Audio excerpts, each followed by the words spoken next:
நடக்கிற முதல் விஷயமே நம்மளோட சந்தோஷம்.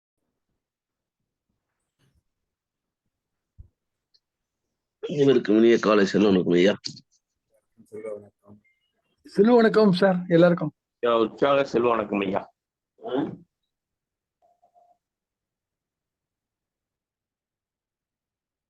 யாராவது நம்ம இதுவரை நடந்த பாடங்களை திருப்பி ரீகால் பண்ணுவோம். சார் வர யாரு செல்வ வணக்கம். ஏழுமலை செல்வ வணக்கம் சார். செல்வ வணக்கம். செல்வ வணக்கம். யாராவது முதல்ல ஆரம்பிக்க இதுவரை இன்னைக்கு 7 நாள் நம்ம படிச்சிருக்கோம். 7 நாள்ல முக்கியமா காலத்தை பத்தி பேசியிருக்காரு. காலம் என்ன, நிகழ்காலம், இறந்த காலம் நம்ம சொல்றோம். ஆனா பிரபஞ்சத்துக்கு ஒரே காலம் தான் இருக்கு, நிகழ்காலம் மட்டும்தான் அப்படின்னு சொன்னாங்க. இதை பத்தி உங்களுக்கு புரிதலை நீங்க யாராவது பேசணும்னு நினைக்கிறவங்க பேசலாம். பேசலாம். நன்றி நன்றி.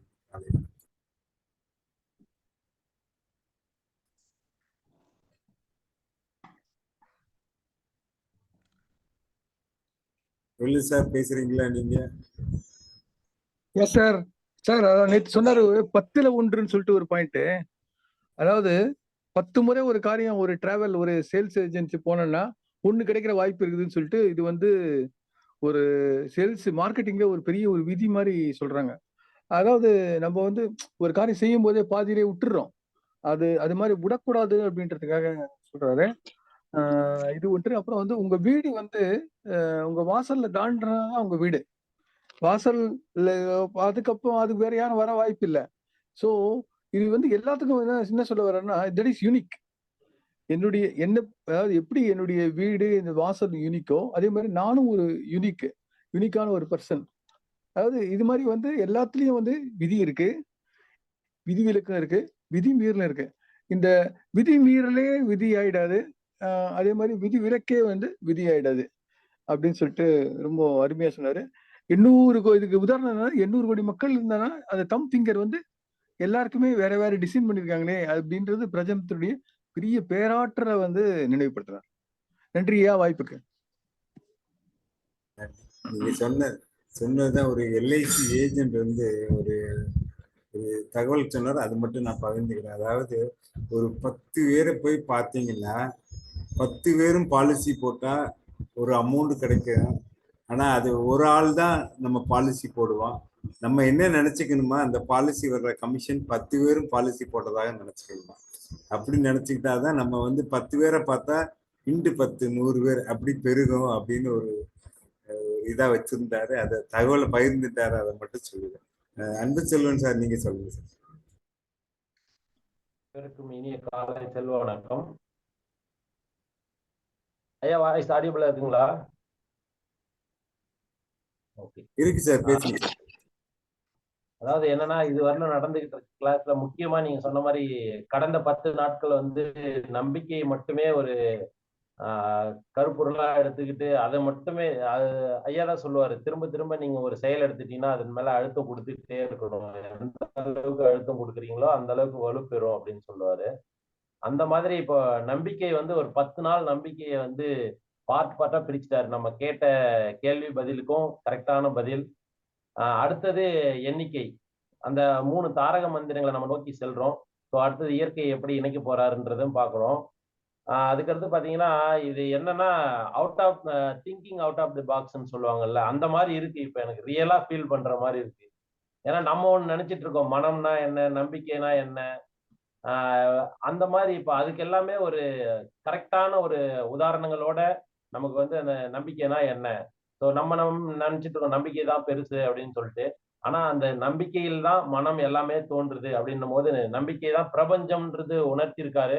அதை விட ஒரு பெரிய விஷயம் வேற எதுவுமே இருக்காதுன்னு அப்படின்னு நான் நினைக்கிறேன். அதுக்கப்புறம் இப்ப எண்ணிக்கையை நோக்கி நகர்றோம். எண்ணிக்கையும் அது மாதிரிதான். நம்ம நேற்று கூட சில நண்பர்கள் பகிர்ந்துட்டாங்க. ஸோ எண்ணிக்கைன்றது சாதாரணமா ஒரு நம்பர் அப்படின்ற மாதிரி நம்ம போக்கிட்டு இருந்தோம். ஆனா எண்ணிக்கைக்குள்ள எவ்வளவு விஷயங்கள் இருக்கு, அதை பயன்படுத்தும் போது எந்த அளவுக்கு நமக்கு அதுங்க பலன் தருது அப்படின்றத ஒரு தெள்ள தெளிவா பிரிச்சு ஐயா கொடுத்துட்டு இருக்காரு. கண்டிப்பா இனிமேல் வந்து நம்ம இவர் சொல்றது எல்லாமே நடைமுறைப்படுத்தணும் அப்படின்ற மாதிரியான ஒரு எண்ணங்களை நமக்கு ஆழமா விதைச்சிட்டாரு. அதுதான் ஐயா நான் பாக்குறது. ஓவராலா thinking out of the box. இருந்தாலும் ஒரு நல்ல ஒரு கருத்தோட நமக்கு ஆழமா நம்ம மனசுல விதைய ஊன்ற மாதிரி ஒரு நல்ல நம்பிக்கை விதையை ஊனிட்டு இருக்காரு. ஸோ இதுல தொடர்ந்து பயணிப்போம். அனைவருக்கும் நன்றி. அருணகிரி சார். அனைவருக்கும் இனிய செல்வ வணக்கம். சார் கேக்குதுங்களா? வாய்ஸ் கேக்குதா? ஓகே அனைவருக்கும் ஓகே. இனிய செல்வ வணக்கம். சார் வாய்ஸ் கேக்குதுங்களா? கேக்குதுங்க சார். நேத்து நான் என்ன பண்ணியிருந்தேன், இந்த வெங்காயம்ன்ற திரைப்படத்துல இருந்து வர அஸ்ட்ராலஜியை பத்தி ஒரு மூட நம்பிக்கை அப்படின்னு ஒரு வீடியோ வந்து ஒரு 2-3 நண்பர்களுக்கு ஷேர் பண்ணிட்டேன். அது ஸ்டூடெண்ட் குரூப் ஒன்று இருக்கு, அதுல சாரு பார்த்துருக்காங்க. ஸோ பார்த்துட்டு கால் பண்ணாங்க. அதாவது அவங்க ஒர்க்லாம் முடிச்சுட்டு வேற ஒரு விஷயத்துக்காக பேசும்போது, நேற்று இதை அனுப்புனீங்களே, அதை பார்த்த உடனே ஏன் ஃபார்வர்ட் பண்ணுவோம் அப்படின்னு தோணுச்சு அப்படின்னு சொல்லிட்டு. ஆமா சார், அதுல உண்மை இல்லை, அதனால அதை ஃபார்வர்ட் பண்ணேன் அப்படின்னு சொன்னேன். ஸோ உங்க மைண்ட் வந்து உண்மை இல்லைன்னு எதை வச்சு சொல்லுது அப்படின்னு சொல்லி. அப்ப நான் சொன்னேன், புருவன் இல்லை சார் அப்படின்னு. அப்ப என்கிட்ட கேட்டாங்க, இந்த 9 கிரகம், 12 ராசி, 27 நட்சத்திரம் மொத்தம் சேர்த்து 48 மண்டலம் சொல்றீங்கல்ல, நீங்க 48 மண்டலம் மருந்தை சாப்பிடணும். இந்த 9 கிரகம் இருக்கு, ஆனா வந்து 2 கிரகம் இல்லை சார்.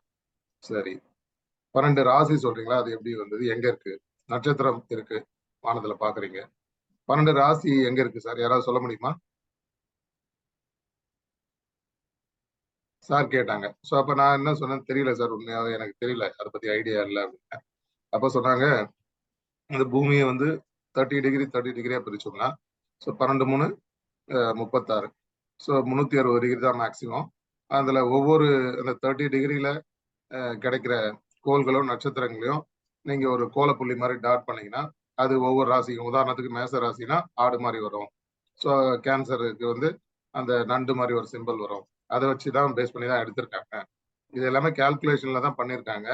ஆனா அதை மிஸ்யூஸ் பண்ணி பின்னாடி அது வந்து கமர்ஷியலா போனதுனாலதான் அதுல வந்து நிறைய குழப்பங்கள் வந்திருக்க தவிர, மற்றபடி இது வந்து ஒரு பியூரா கால்குலேஷன் பேசிஸ்ல வானிலை ஆராய்ச்சியாளர்களா மெட்ராலஜிஸ்டால தான் பண்ணியிருக்காங்க அப்படின்றத சார் கொடுத்த விளக்கம் வந்து பாத்தீங்கன்னா உண்மையிலே லாஜிக்கா ட்ரூத்தை நோக்கி இருந்தது. அதனால நான் அதை நைட்டு அக்செப்ட் பண்ணிக்கிட்டேன்.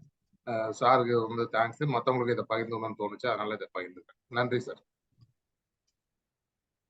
நீங்க சொன்னது கரெக்டு. அதுக்கப்புறம் வந்து நம்ம தமிழ் வருடங்கள் வந்து 60 வருஷம் சேர்ந்ததான் ஒரு இது சர்க்கிள் ஆகுது அப்படிங்கிறாங்க. அதே மாதிரிதான் அதனாலதான் 60வது விழாவை வந்து பெருசா கொண்டாடுறாங்க. அப்ப 60 × 2 120 120 வருடம் வரை இந்த உடல் அமைப்பு வந்து வாழறதுக்கு தகுதி இருக்குன்னு சொல்றாங்க. அப்ப 2 மண்டலம், அதாவது ஒரு 60 ஒரு சுற்று, இன்னொரு 60 ஒரு சுற்று. இது வந்து சயின்டிபிக் படி நம்ம ப்ரூவ் பண்ணாட்டாலும் இப்போ நடைமுறையில நம்ம அதை கொண்டு வரோம். இந்த கல்ச்சர் இருக்கு. இது வந்து சிலதை வந்து நம்ப முடியாம இருக்கும், ஆனா அதை நம்பி நம்ம அதை கடந்து போகிறோம். இது உண்மைதான் நீங்க சொல்றது.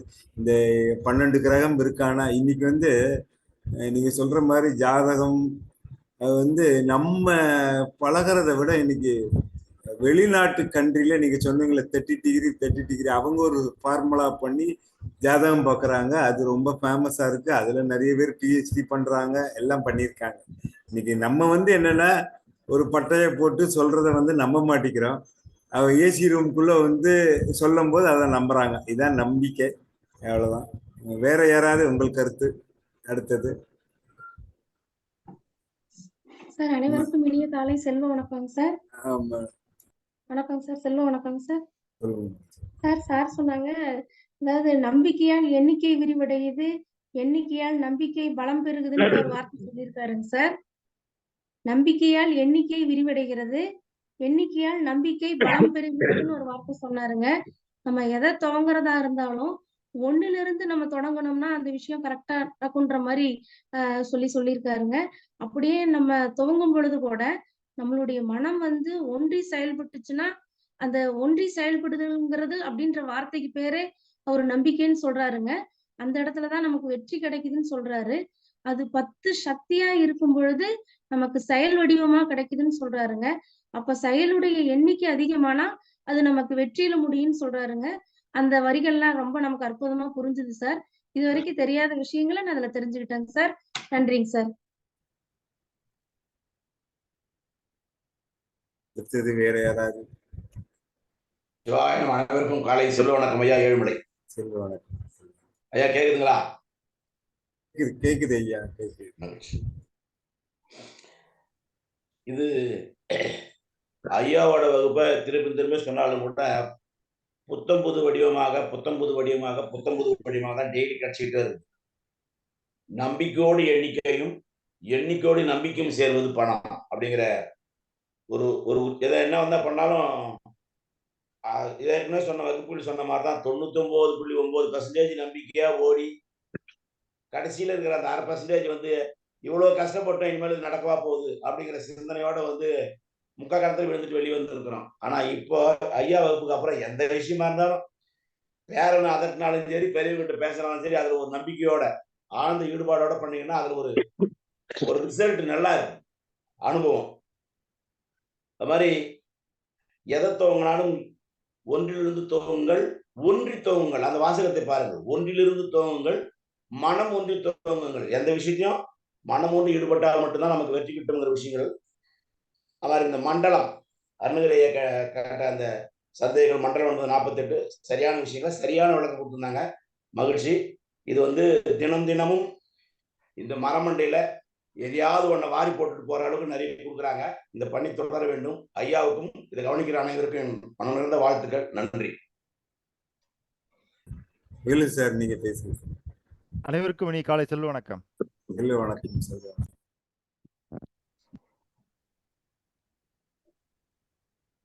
காலதாமதத்திற்கு அனைவரும் தயவு கூர்ந்து பொறுத்தருளவும்.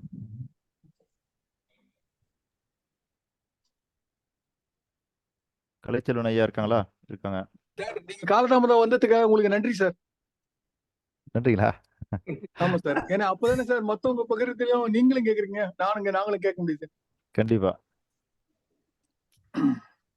அருணகிரி சார், இந்த 8 நாள் மில்டன் ராவிசேகர் எடுத்த கோரிக்கை பிரபஞ்சம் வழி கொடுத்துட்டு.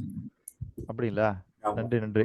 அவர் ஒரு கோரிக்கையை வச்சாரு, எங்கிட்ட கோரிக்கை வச்சாரு, பிரபஞ்சத்துல வச்சிருக்காருன்னு நினைக்கிறேன். எனக்கு 10 நிமிஷம் கிடைச்சது, எல்லாருக்கும் 15 நிமிஷம் பேசுறது. அப்படிங்களா? என்ன கோரிக்கை அது? அதான் சார், தொடர்ந்து வந்து இப்ப நாராயண சார் முன்னுக்கு வந்து அவருடைய ஃபீட்பேக்ல தான் அப்படின்னு அவர் சொன்னாரு. அதே மாதிரி நாங்க எல்லாருமே ஃபீட்பேக் ஒருத்தருக்கு ஒருத்தர் ஷேர் பண்ணி அதை வந்து உங்களுக்கு சமர்ப்பணம் பண்றோம். ஒன்று. ரெண்டாவது வந்து நாங்க கொஞ்சமாவது நாங்க என்ன கத்துக்கிட்டது அப்பதான் திருப்பியே பாக்குறோம். சில பேர் வந்து இப்பதான் காலையில ஐயோ அர்ஜென்டா சார் நாராயண சார் கேக்குறாரு அப்படின்னு உடனே திருப்பி பாக்குறோம். சோ அது திருப்பி வைக்கிறாருல, அது ஒரு அவருக்கு அவருடைய சாதனை. ஓகே. அருணகிரி சார், இந்த 8 நாள்ல ஏதாவது ஆப்ஷன் இருக்குதா? இல்ல சார், ஆப்ஷன் இல்ல சார். ஓகே. அன்பு சொல்லுங்க சார், ஆப்ஷன் இருக்குதா? இல்ல சார். இல்ல. வேலுமதன் சார்? இல்ல சார். இல்ல. எல்லாம் நல்லா வந்தார். அடுத்தது நாராயண சாரும் ஆப்சன்ட் இல்ல. Kalaiselvan sir? Kalaiselvan sir? Okay. Appikannan sir? 8 நாள் ஆப்ஷன் உண்டா? மகிழ்ச்சியான வணக்கம் சார். இல்லைங்க சார். இல்ல. ஏழுமலை சார்? ஐயா, எதுவும் ஐயா. நன்றி. இல்லைங்க, ஆப்ஷன் இல்லை தானே? இல்லை ஐயா, இல்லை. Okay. Omkumar sir? Omkumar sir இல்லை. Milton Rajasekar sir?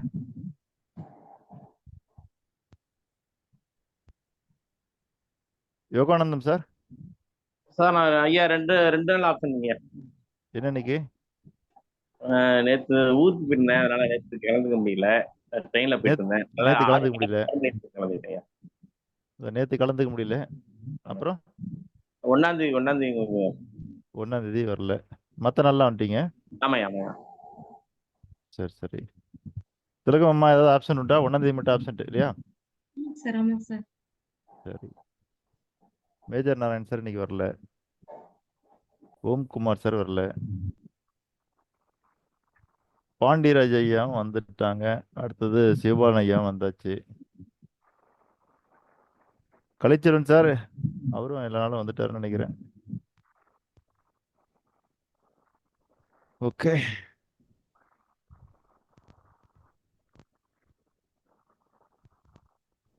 என்ன சார் நாளுக்கு நாள் இந்த எண்களுடைய சக்தி உங்களால் பார்க்க முடியுதா, உணர முடியுதா?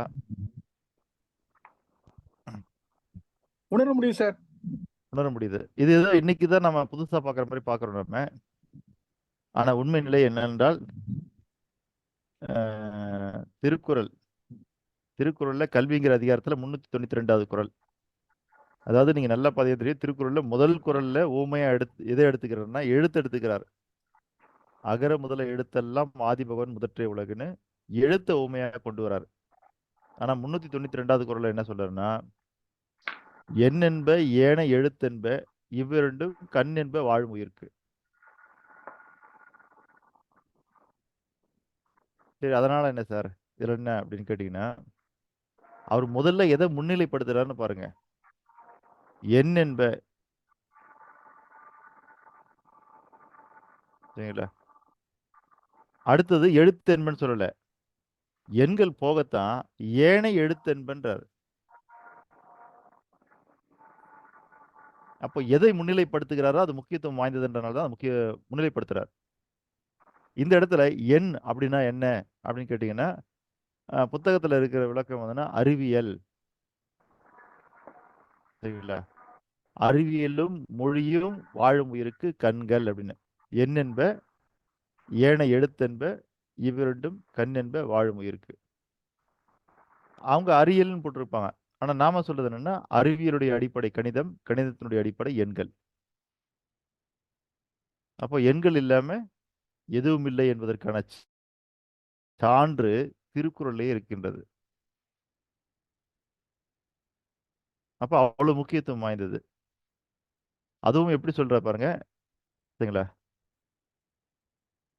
எண் என்ப எழுத்தென்ப இவ்விரண்டும் கண் என்ப வாழும் உயிருக்கு இருந்தா அது வந்து ஈக்குவல் பவர்னு அர்த்தம். சரிங்களா? 2 கண் அப்படின்னு சொல்லுங்க இல்லையா, வலது கண்ணுக்கு என்ன பவரோ இடது கண்ணுக்கும் அதே பவர் தான். அதுல இந்த மாறுபாடும் கிடையாது. ஆனா இந்த இடத்துல கண்ணுன்னு சொன்னா கூட அவர் என்ன சொல்றாருன்னா, எண் என்பன்னு சொல்லி அந்த ஒரு வார்த்தை போடுறாரு பாருங்க, அங்கதான் அதனுடைய முக்கியத்துவத்தை அழுத்தி சொல்றாரு. எண் என்ப ஏனை எழுத்தென்ப.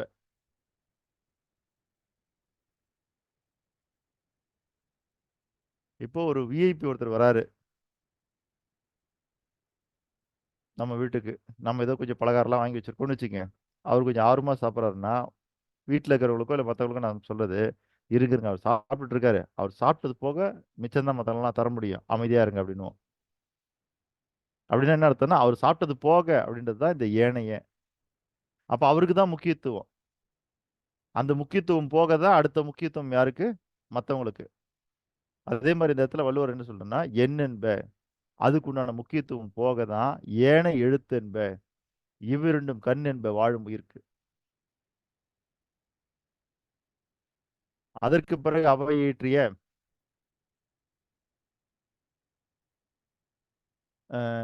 கொன்றைவேந்தன். கொன்றைவேந்தன்ல பார்த்தீங்கன்னா 7வது பாடல், 7வது பாடல்ல 7வது வரி, எண்ணும் எழுத்தும் கண் என தகும். வள்ளுவராது 1.25 அடியில எண்களுடைய சிறப்பை எடுத்து கூறினார். ஆனா அவ்வை என்ன பண்ணான்னா, எண்ணும் எழுத்தும் கண் என தகும். நாம எப்பயுமே இந்த எழுதும் பொழுது சில நேரங்கள்ல பார்க்கணும், ஒரு ஆர்டர் இருக்கும். அந்த ஆர்டர் நமக்கு புரியணும். சிவபாலன் சார், உங்களுக்கு உப்புமா செய்ய தெரியுமா? தெரியும் சார். தெரியும் இல்லையா? முதல்ல வந்து வானாச்சட்டி எடுத்து அடுப்பு மேல வைக்கணும். ஆமா. கொஞ்சம் எண்ணெய் ஊற்றணும். எண்ணெய் காஞ்ச பிறகு கொஞ்சம் கடுகு போடணும். கடுகு பொரிஞ்ச உடனே கொஞ்சம் கடலைப்பருப்பு, உளுத்தம்பருப்பு போடுவாங்க. ஆமா. அதுக்கு பிறகு கொஞ்சம் வெங்காயம் போடலாம், கருவேப்பிலை போடலாம், பச்சை மிளகாய் போடலாம். ஃபர்ஸ்ட் கடுகுக்கு அடுத்து வெங்காயம் போட்டுடலாம் சார். வெங்காயம் நல்லா வதங்கினா நல்லா இருக்கும் சார். ஆனா இந்த இடத்துல எது ஆர்டர் மாறக்கூடாதுன்னு பார்த்தீங்கன்னா, எண்ணெய்க்கு அடுத்து கடுகு போட வேண்டிய ஆர்டர் மாறக்கூடாது. ஆமா. கடுகுக்கு அடுத்து பருப்பு போட வேண்டிய ஆர்டர் மாறக்கூடாது. கண்டிப்பா. அதுக்கு பிறகு போடக்கூடிய வெங்காயமோ, கருவேப்பிலையோ, பச்சை மிளகாயோ, இது 3த்தையும் ஆர்டர் மாத்தி போட்டீங்கன்னா ஒன்றும் பிரச்சனை இல்லை. ஆமா. கரெக்டு தானே? Correct sir. அப்ப எது எந்த ஆர்டர்ல போடணுமோ அந்த ஆர்டர்ல போட்டாதான் உப்மாவே நல்லா வரும். சாதாரண உப்மாவுக்கு அந்த ஆர்டர் ரொம்ப முக்கியம்னும் போது வள்ளுவர் என்ன பண்ணாரு, இங்க ஒரு ஆர்டர் கொடுக்குறாரு. முதல்ல எண்ணு, அப்புறம் எழுத்து.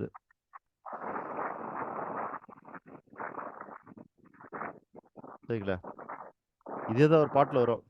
தங்கங்களே, நாளை தலைவர்களே, நம் தாயும் மொழியும் கண்கள். ஏன்னா அவங்களுக்கு அந்த இடத்துல எண்கள் எண்கள் மாறி தான் தெரிஞ்சிருக்குது. அதனால எண்களை எடுத்துட்டு தாயும் மொழியும் கண்கள்ன்ட்டாங்க. இந்த எழுத்துங்கிறது மொழி. சரிங்களா? அப்போ இதுல ஏன் இந்த ஆர்டர் கொடுத்துருக்காருன்னு நம்ம பார்க்கணும். முதல்ல எண் சொல்லியிருக்காரு, அப்புறம் எழுத்து சொல்லியிருக்காரு. சரி, அவ்வை என்ன சொல்றாங்க கொன்றை வேதனைனா, எண்ணும் எழுத்தும் கண் என தகும். அதுலயும் அவங்க எண்களைத்தான் முன்னிலைப்படுத்துகிறார்கள். அதுக்கு அடுத்து பார்த்தீங்கன்னா ஆத்திச்சூடி எழுதும்போது அதை இன்னும் சுருக்குறாங்க.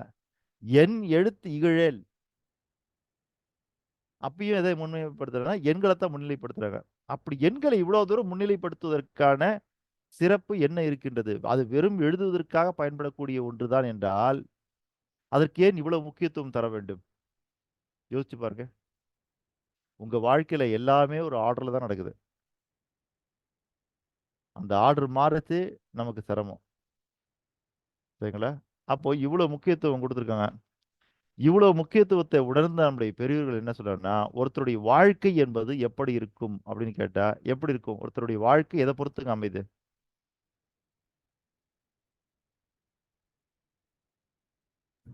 எண்ணம் போலதான் வாழ்க்கை. எண்ணம் போல் வாழ்க்கை. சரிங்களா? ஏன் சிந்தனை போல் வாழ்க்கைன்னு சொல்லல? சிந்தனை வந்து நம்ம செயல்படுறது எண்ணம் வந்து தானா தோன்றுது சார். அதுதான் சிந்தனை ஐயா. வந்து மேல் மனதுல இருந்து வருது, எண்ணம் வந்து ஆழ்மனதுல இருந்து வருது சார். இல்ல சிந்தனையே கரெக்ட். சிந்தனையே நம்ம வாழ்க்கை எண்ணங்கள் டிசைன் பண்றது சிந்தனை தானே. எண்ணங்களுக்கு அடுத்தபடி தான் சிந்தனை வருது. சிந்தனைக்கு அடுத்தபடி எண்ணங்கள் கிடையாது. அது சார் கரெக்ட் தான் எண்ணத்திலேயே சார். எண் இருக்கு எண்ணங்களுக்கு சார். அடுத்தபடி தான் சிந்தனை. ஆனா நான் கேட்கறது என்னன்னா, எண்ணம் நம்ம கண்ட்ரோல்லே இல்லை. அது என்ன வேணாலும் வரும். சிந்தனை நம்ம கண்ட்ரோல்ல இருக்குது. அதை வச்சு தானே நம்ம வாழ போறோம். அப்ப அதுபடி தானே வாழ்க்கை. அதனால தானே நம்ம வந்து தத்துவ ஞானிகளையும் மற்றவங்களெல்லாம் என்ன சொல்றோம்னா சிந்தனையாளர்கள் தானே சொல்றோம். எண்ணாளர்கள்னு யாரையும் சொல்றது இல்லையே.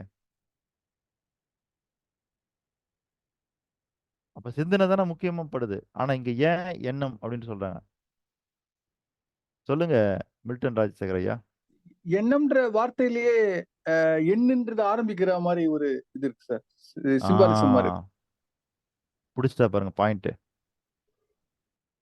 ஒரு பொருள் என்னவென்றால் எண்ணம் என்பதில் ஒரு பொருள் என்னவென்றால் உங்களுக்குள் வரக்கூடிய தாட். அதுக்கு மறைபொருள் என்னவென்றால் எண்ணம் என்றால் எண்கள் என்று பொருள். அப்போ எண்ணம் போல் வாழ்க்கை என்பதிலே ஒண்ணு உங்க தாட்டு போல வாழ்க்கை, 2 நீங்கள் பயன்படுத்தக்கூடிய எண்கள் போல் உங்கள் வாழ்க்கை.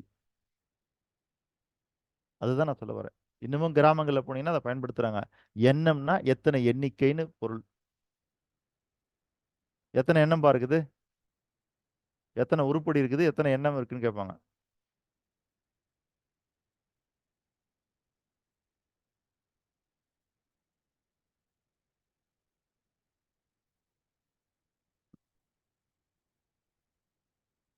அப்ப அவ்வளவு முக்கியத்துவம் வாய்ந்தது எண்கள்.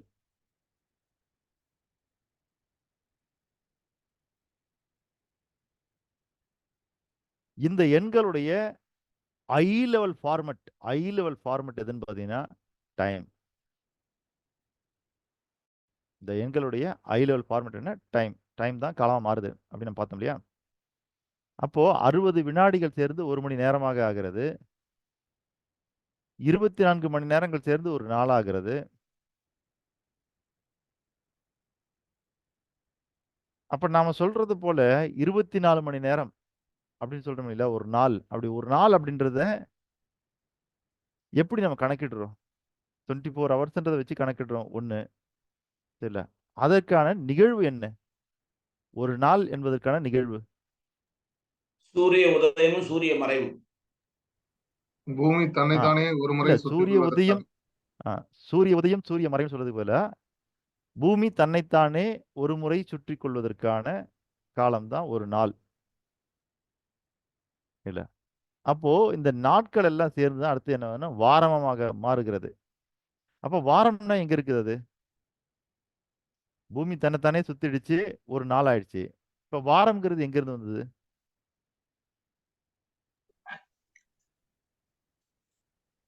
வாரங்கிறது அந்த நாட்களுக்குள்ள அமையுதுங்க சார். அதாம்மா, அந்த நாள் எங்க இருந்து வந்ததுன்னு. ஏன்னா இதுக்கெல்லாம் ஒரு காரணம் இருக்கு இல்லையா? பூமி 7 நாள் சுத்தினதை ஒரு வாரம்னு சொல்றாங்க.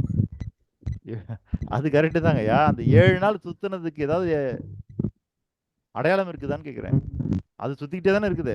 இப்போ தன்னைத்தானே ஒரு முறை சுத்தி கொள்கிறது, இதுக்கு ஒரு வரையறை இருக்குது. அது 7 நாள் சுத்தினா அது வாரம்ன்றது எங்க இருக்குன்ற?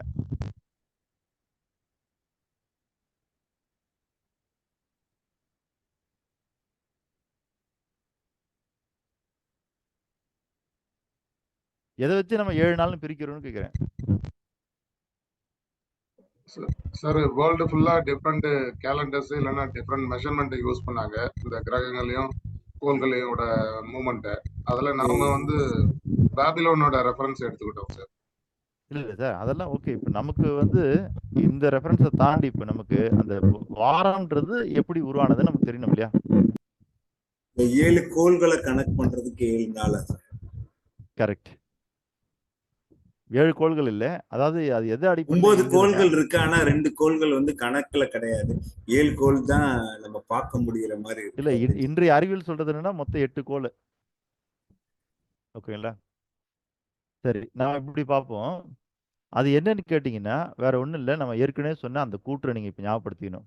பிரபஞ்சத்தில் உள்ள எல்லாம் ஒன்றுடன் ஒன்று தொடர்பில் இருக்கின்றது, எல்லாமும் ஒன்றுடன் தொடர்பில் இருக்கிறது.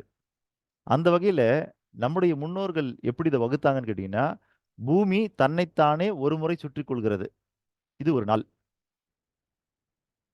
அடுத்தது அவங்க பார்க்கறது, அப்போ பூமியில நடக்கிற எல்லா நிகழ்வுகளுக்கும் புவியீர்ப்பு விசை மட்டும்தான் காரணமான்னு பார்க்கறாங்க. இல்ல. சரிங்களா? அப்போ இந்த பூமி எதோடெல்லாம் தொடர்பு இருக்கிறது அப்படின்னு பார்க்கும்போது, பூமி இந்த பிரபஞ்சத்தில் இருக்கிற எல்லாத்தோடும் தொடர்புல இருக்குது. சரிங்களா?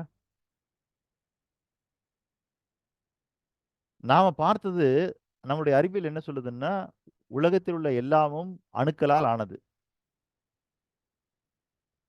ஆனா அதுக்கு அடுத்த ஒரு ஸ்டெப் இருக்குது. என்னன்னா, ஆனா எல்லாம் எப்படி இயங்குகிறதுன்னா, அதற்கு என்ன காரணம்னா அதிர்வுகள். அப்ப அதிர்வுகளால் தான் இந்த உலகத்துல இருக்கிற எல்லாமும் இயங்குகிறது. அப்ப அந்த அதிர்வு இருக்கு பாருங்க. புவியீர்ப்பு விசையினுடைய அதிர்வை மட்டுமே வைத்துக்கொண்டு பூமி இயங்குகிறதான்னா இல்ல. அதுக்கு அடுத்தது என்ன பண்றாங்கன்னு கேட்டீங்கன்னா, இப்போ நம்ம சில பாடல்கள்லாம் கேட்டிருப்போம். அந்த பாடல்கள கேட்கும்போது உங்களுக்கு, அதுல என்னென்னலாம் இன்ஸ்ட்ருமெண்ட் யூஸ் பண்ணாங்க அப்படின்னு உங்களுக்கு தெரியணும்னா, எதனுடைய இசை, அதாவது எதனுடைய சவுண்ட் அதிகமா இருக்குதோ, அதுதான் அதுல டாமினேட் பண்ணும். அந்த இசை தான். நமக்கு அதுதான் கேட்கும். இல்ல, சைலன்ட்டா இருக்கிற இசையெல்லாம் அதுல கேட்காது. இப்போ நீங்க ட்ரம்ஸ் ஒரு பாடல்ல வருது. அதுலயே நீங்க வீணையும் வாசிக்கிறீங்கன்னு வச்சுக்குவோம். வீணை சவுண்ட் கேட்குமா? ட்ரம்ஸ் சவுண்ட் கேட்குமா? ட்ரம்ஸ் தான் கேட்கும். வீணை ட்ரம்ஸ் தானே கேட்கும். சைலண்டா. இல்ல அதான். அது இருக்கும். ஆனா நமக்கு பெருசா அது எஃபெக்ட் தெரியாது. அந்த மாதிரி பூமியை சுற்றி இருக்கக்கூடிய நட்சத்திரங்கள், கிரகங்கள் இருக்கு பாருங்க. அதுல எதனுடைய வைப்ரேஷன் அதிகமாக நம்மை பாதிக்கின்றது அப்படின்னு பார்த்தாங்க. பூமியினுடைய வைப்ரேஷனு எந்த கிரகம், நட்சத்திரத்தினுடைய வைப்ரேஷன் நமக்கு அது பலனை கொடுக்கின்றது அல்லது அது நம்ம இயக்குகிறது அப்படின்னு பார்க்கும்போது, பூமி இயக்கிறதுக்கான அடிப்படை காரணம் எதுவென்றால் சூரியன். அதனால வாரத்தினுடைய முதல் நாள் அதற்கு ஞாயிறு. சரிங்களா? அடுத்தது பூமியினுடைய, அதாவது நான் சொல்ல வர்றது என்னன்னா, பூமியை தவிர மற்றதுக்கு சொல்ல வரேன். ஏன்னா இந்த 7 நாள்ல பூமின்ற பேரே கிடையாது. சரிங்களா? அப்போ இந்த பூமியினுடைய இயக்கத்திற்கு பூமியை தவிர, அதாவது பூமிக்குள்ள இருக்கிற சக்தியை தவிர அல்லது பூமிக்கு வழங்கப்பட்டிருக்கிற சக்தியை தவிர, இங்க இருக்கிற புவியீர்ப்பு விசையை தவிர வேற எதெல்லாம் பூமியை இயக்குகிறது அப்படின்னு பார்க்கும்போது, வெளியிலிருந்து இயக்குகிறதுல சூரியன் 1. அது ஞாயிறு. அதான் வாரத்தினுடைய முதல் நாள். 2வது துணைக்கோளாகிய நிலா. சரிங்களா? அதனால 2வது நாளுக்கு என்ன பேரு? திங்கள் என்று பெயர். திங்கள் என்றால் நிலா.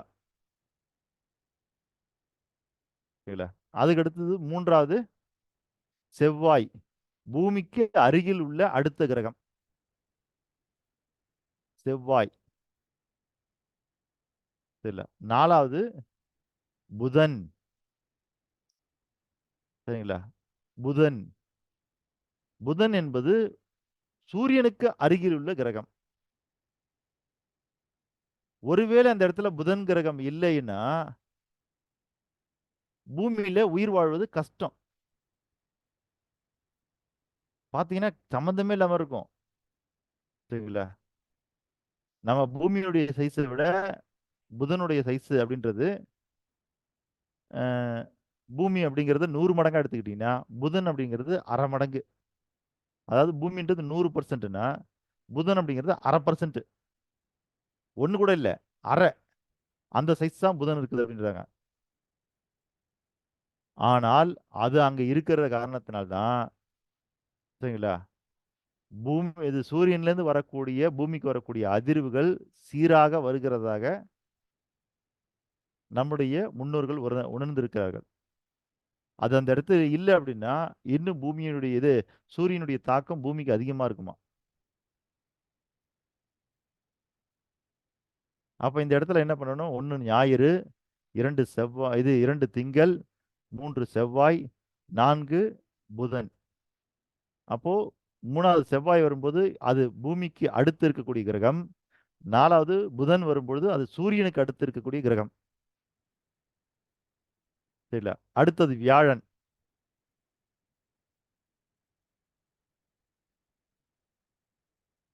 இருக்கிற கோள்கள்லயே பெரிய கோள் அது. அப்படியா சார்? அருணகிரி சார்?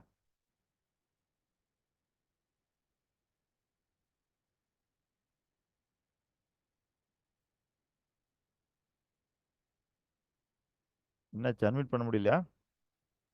சார் ஆமா சார். ம். இல்ல, அப்ப அது இருக்கிறதுலயே பெருசு அந்த மினிமைஸ் கோள். பண்ணிட்டு இருந்தேன், அதனால சீக்கிரம் வர முடியல சார். சரி சரி சரி.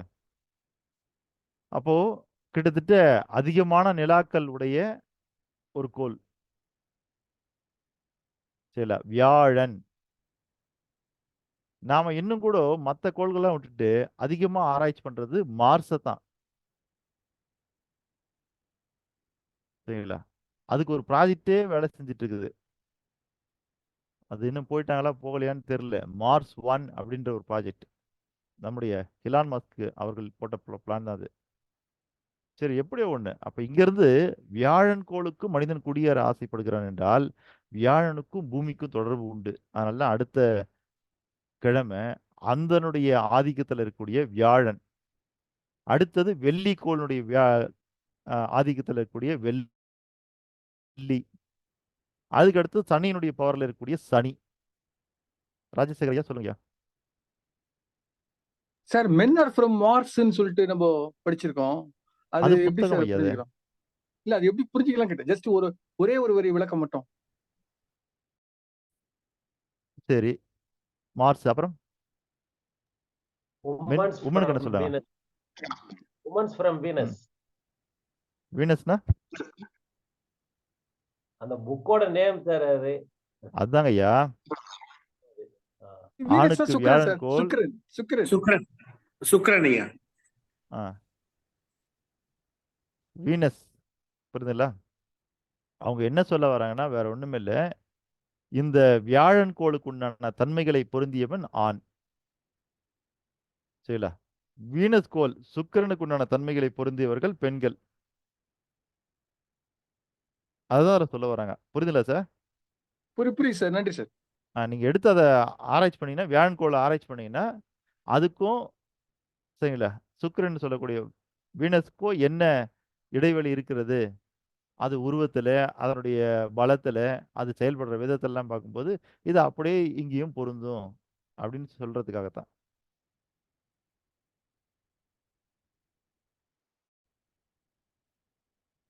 சரிங்களா ஐயா? இப்போ இந்த கிழமை எப்படி வந்துச்சுன்னு இப்ப புரிஞ்சுச்சா? அப்போ சனி கிரகம் வரைக்கும் நம்முடைய பூமி ஆட்சி செய்யப்படுகிறது. ஓகேங்களா? 1, 2 இன்னைக்கு நம்ம எல்லாத்தையும் டெலஸ்கோப் வழியா பார்க்குறோம். ஒரு காலத்துல இல்ல வெறும் கண்களாலேயே இந்த கோள்கள் எல்லாம் பார்க்கப்பட்டது. அதான் ரொம்ப முக்கியமான விஷயம். சொல்லுங்க சிவபாலன் சார். சார் இப்போ வந்து சார், ஒரு புதன் நாள் வரும். ஒரு நாள் வந்து நம்ம ஆவறது பூமி தன்னைத்தானே சுற்றி கொள்வது அப்படின்னு சொல்லிட்டு நம்ம கொண்டு வந்துட்டோம். ம். இந்த 7 நாள் அப்படிங்கிறது வந்து இப்ப கிரகங்கள் மூலியமா வருதுன்னு சொன்னோம். ம். அதை எப்படி 7ங்கிறது எதனால ஸ்பெசிபிக்கா அது இது 7 நாள்னு வந்துச்சுங்கிறது தான் சார் இப்ப நம்மளுக்கு தேவைப்பட மாட்டேங்குது, சந்தேகமா இருக்கு. அதுதாங்க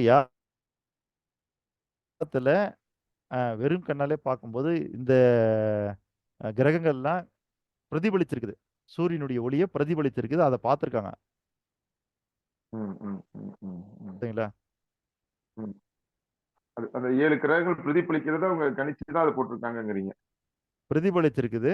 2வது வந்துன்னா அது பிரதிபலிச்சது மட்டும் இல்ல, நம்முடைய பூமி இயங்குது இல்லையா? இந்த இயக்கத்திற்கு சரிங்களா? இதனுடைய அசைவுகளும் காரணமாகிறது. ம். இப்ப அதான் நான் சொன்னேன். ஒரு பாட்டு பாடுறவங்க அந்த பாட்டுல வீணையினுடைய இசையும் இருக்குது.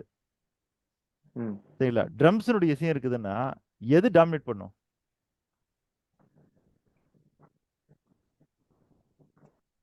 எதுங்க டாமினேட் பண்ணும்? அதிக ஒளியை கொடுக்கறது தான் டாமினேட் பண்ணும். ஒளி அப்ப அது அதிக ஒளி கம்மியா ட்ரம்ஸ் இருக்கு. தான். அந்த ஆமா. மாதிரி சூரியனை சுத்தி வரக்கூடியது கோள். ம். கோள்னா என்னன்னு ஒரு டெஃபினேஷன் வச்சிருக்காங்க. என்னன்னா ம். அது சூரியனை சுற்றி வர வேண்டும். ம். அதற்கென்று தனியாக ஈர்ப்பு விசை இருக்க வேண்டும். ம். அது கோள வடிவில் இருக்க வேண்டும். ம். அப்படின்லாம் ஒரு டெஃபினேஷன் வச்சிருக்காங்க இல்லையா? அந்த டெஃபினேஷனுக்கு உட்பட்டு எதெல்லாம் சூரியனை சுத்தி வருதோ ம். அதெல்லாம் சூரியனுடைய ஈர்ப்பு விசையில சுத்தி வருது. ம். சரிங்களா?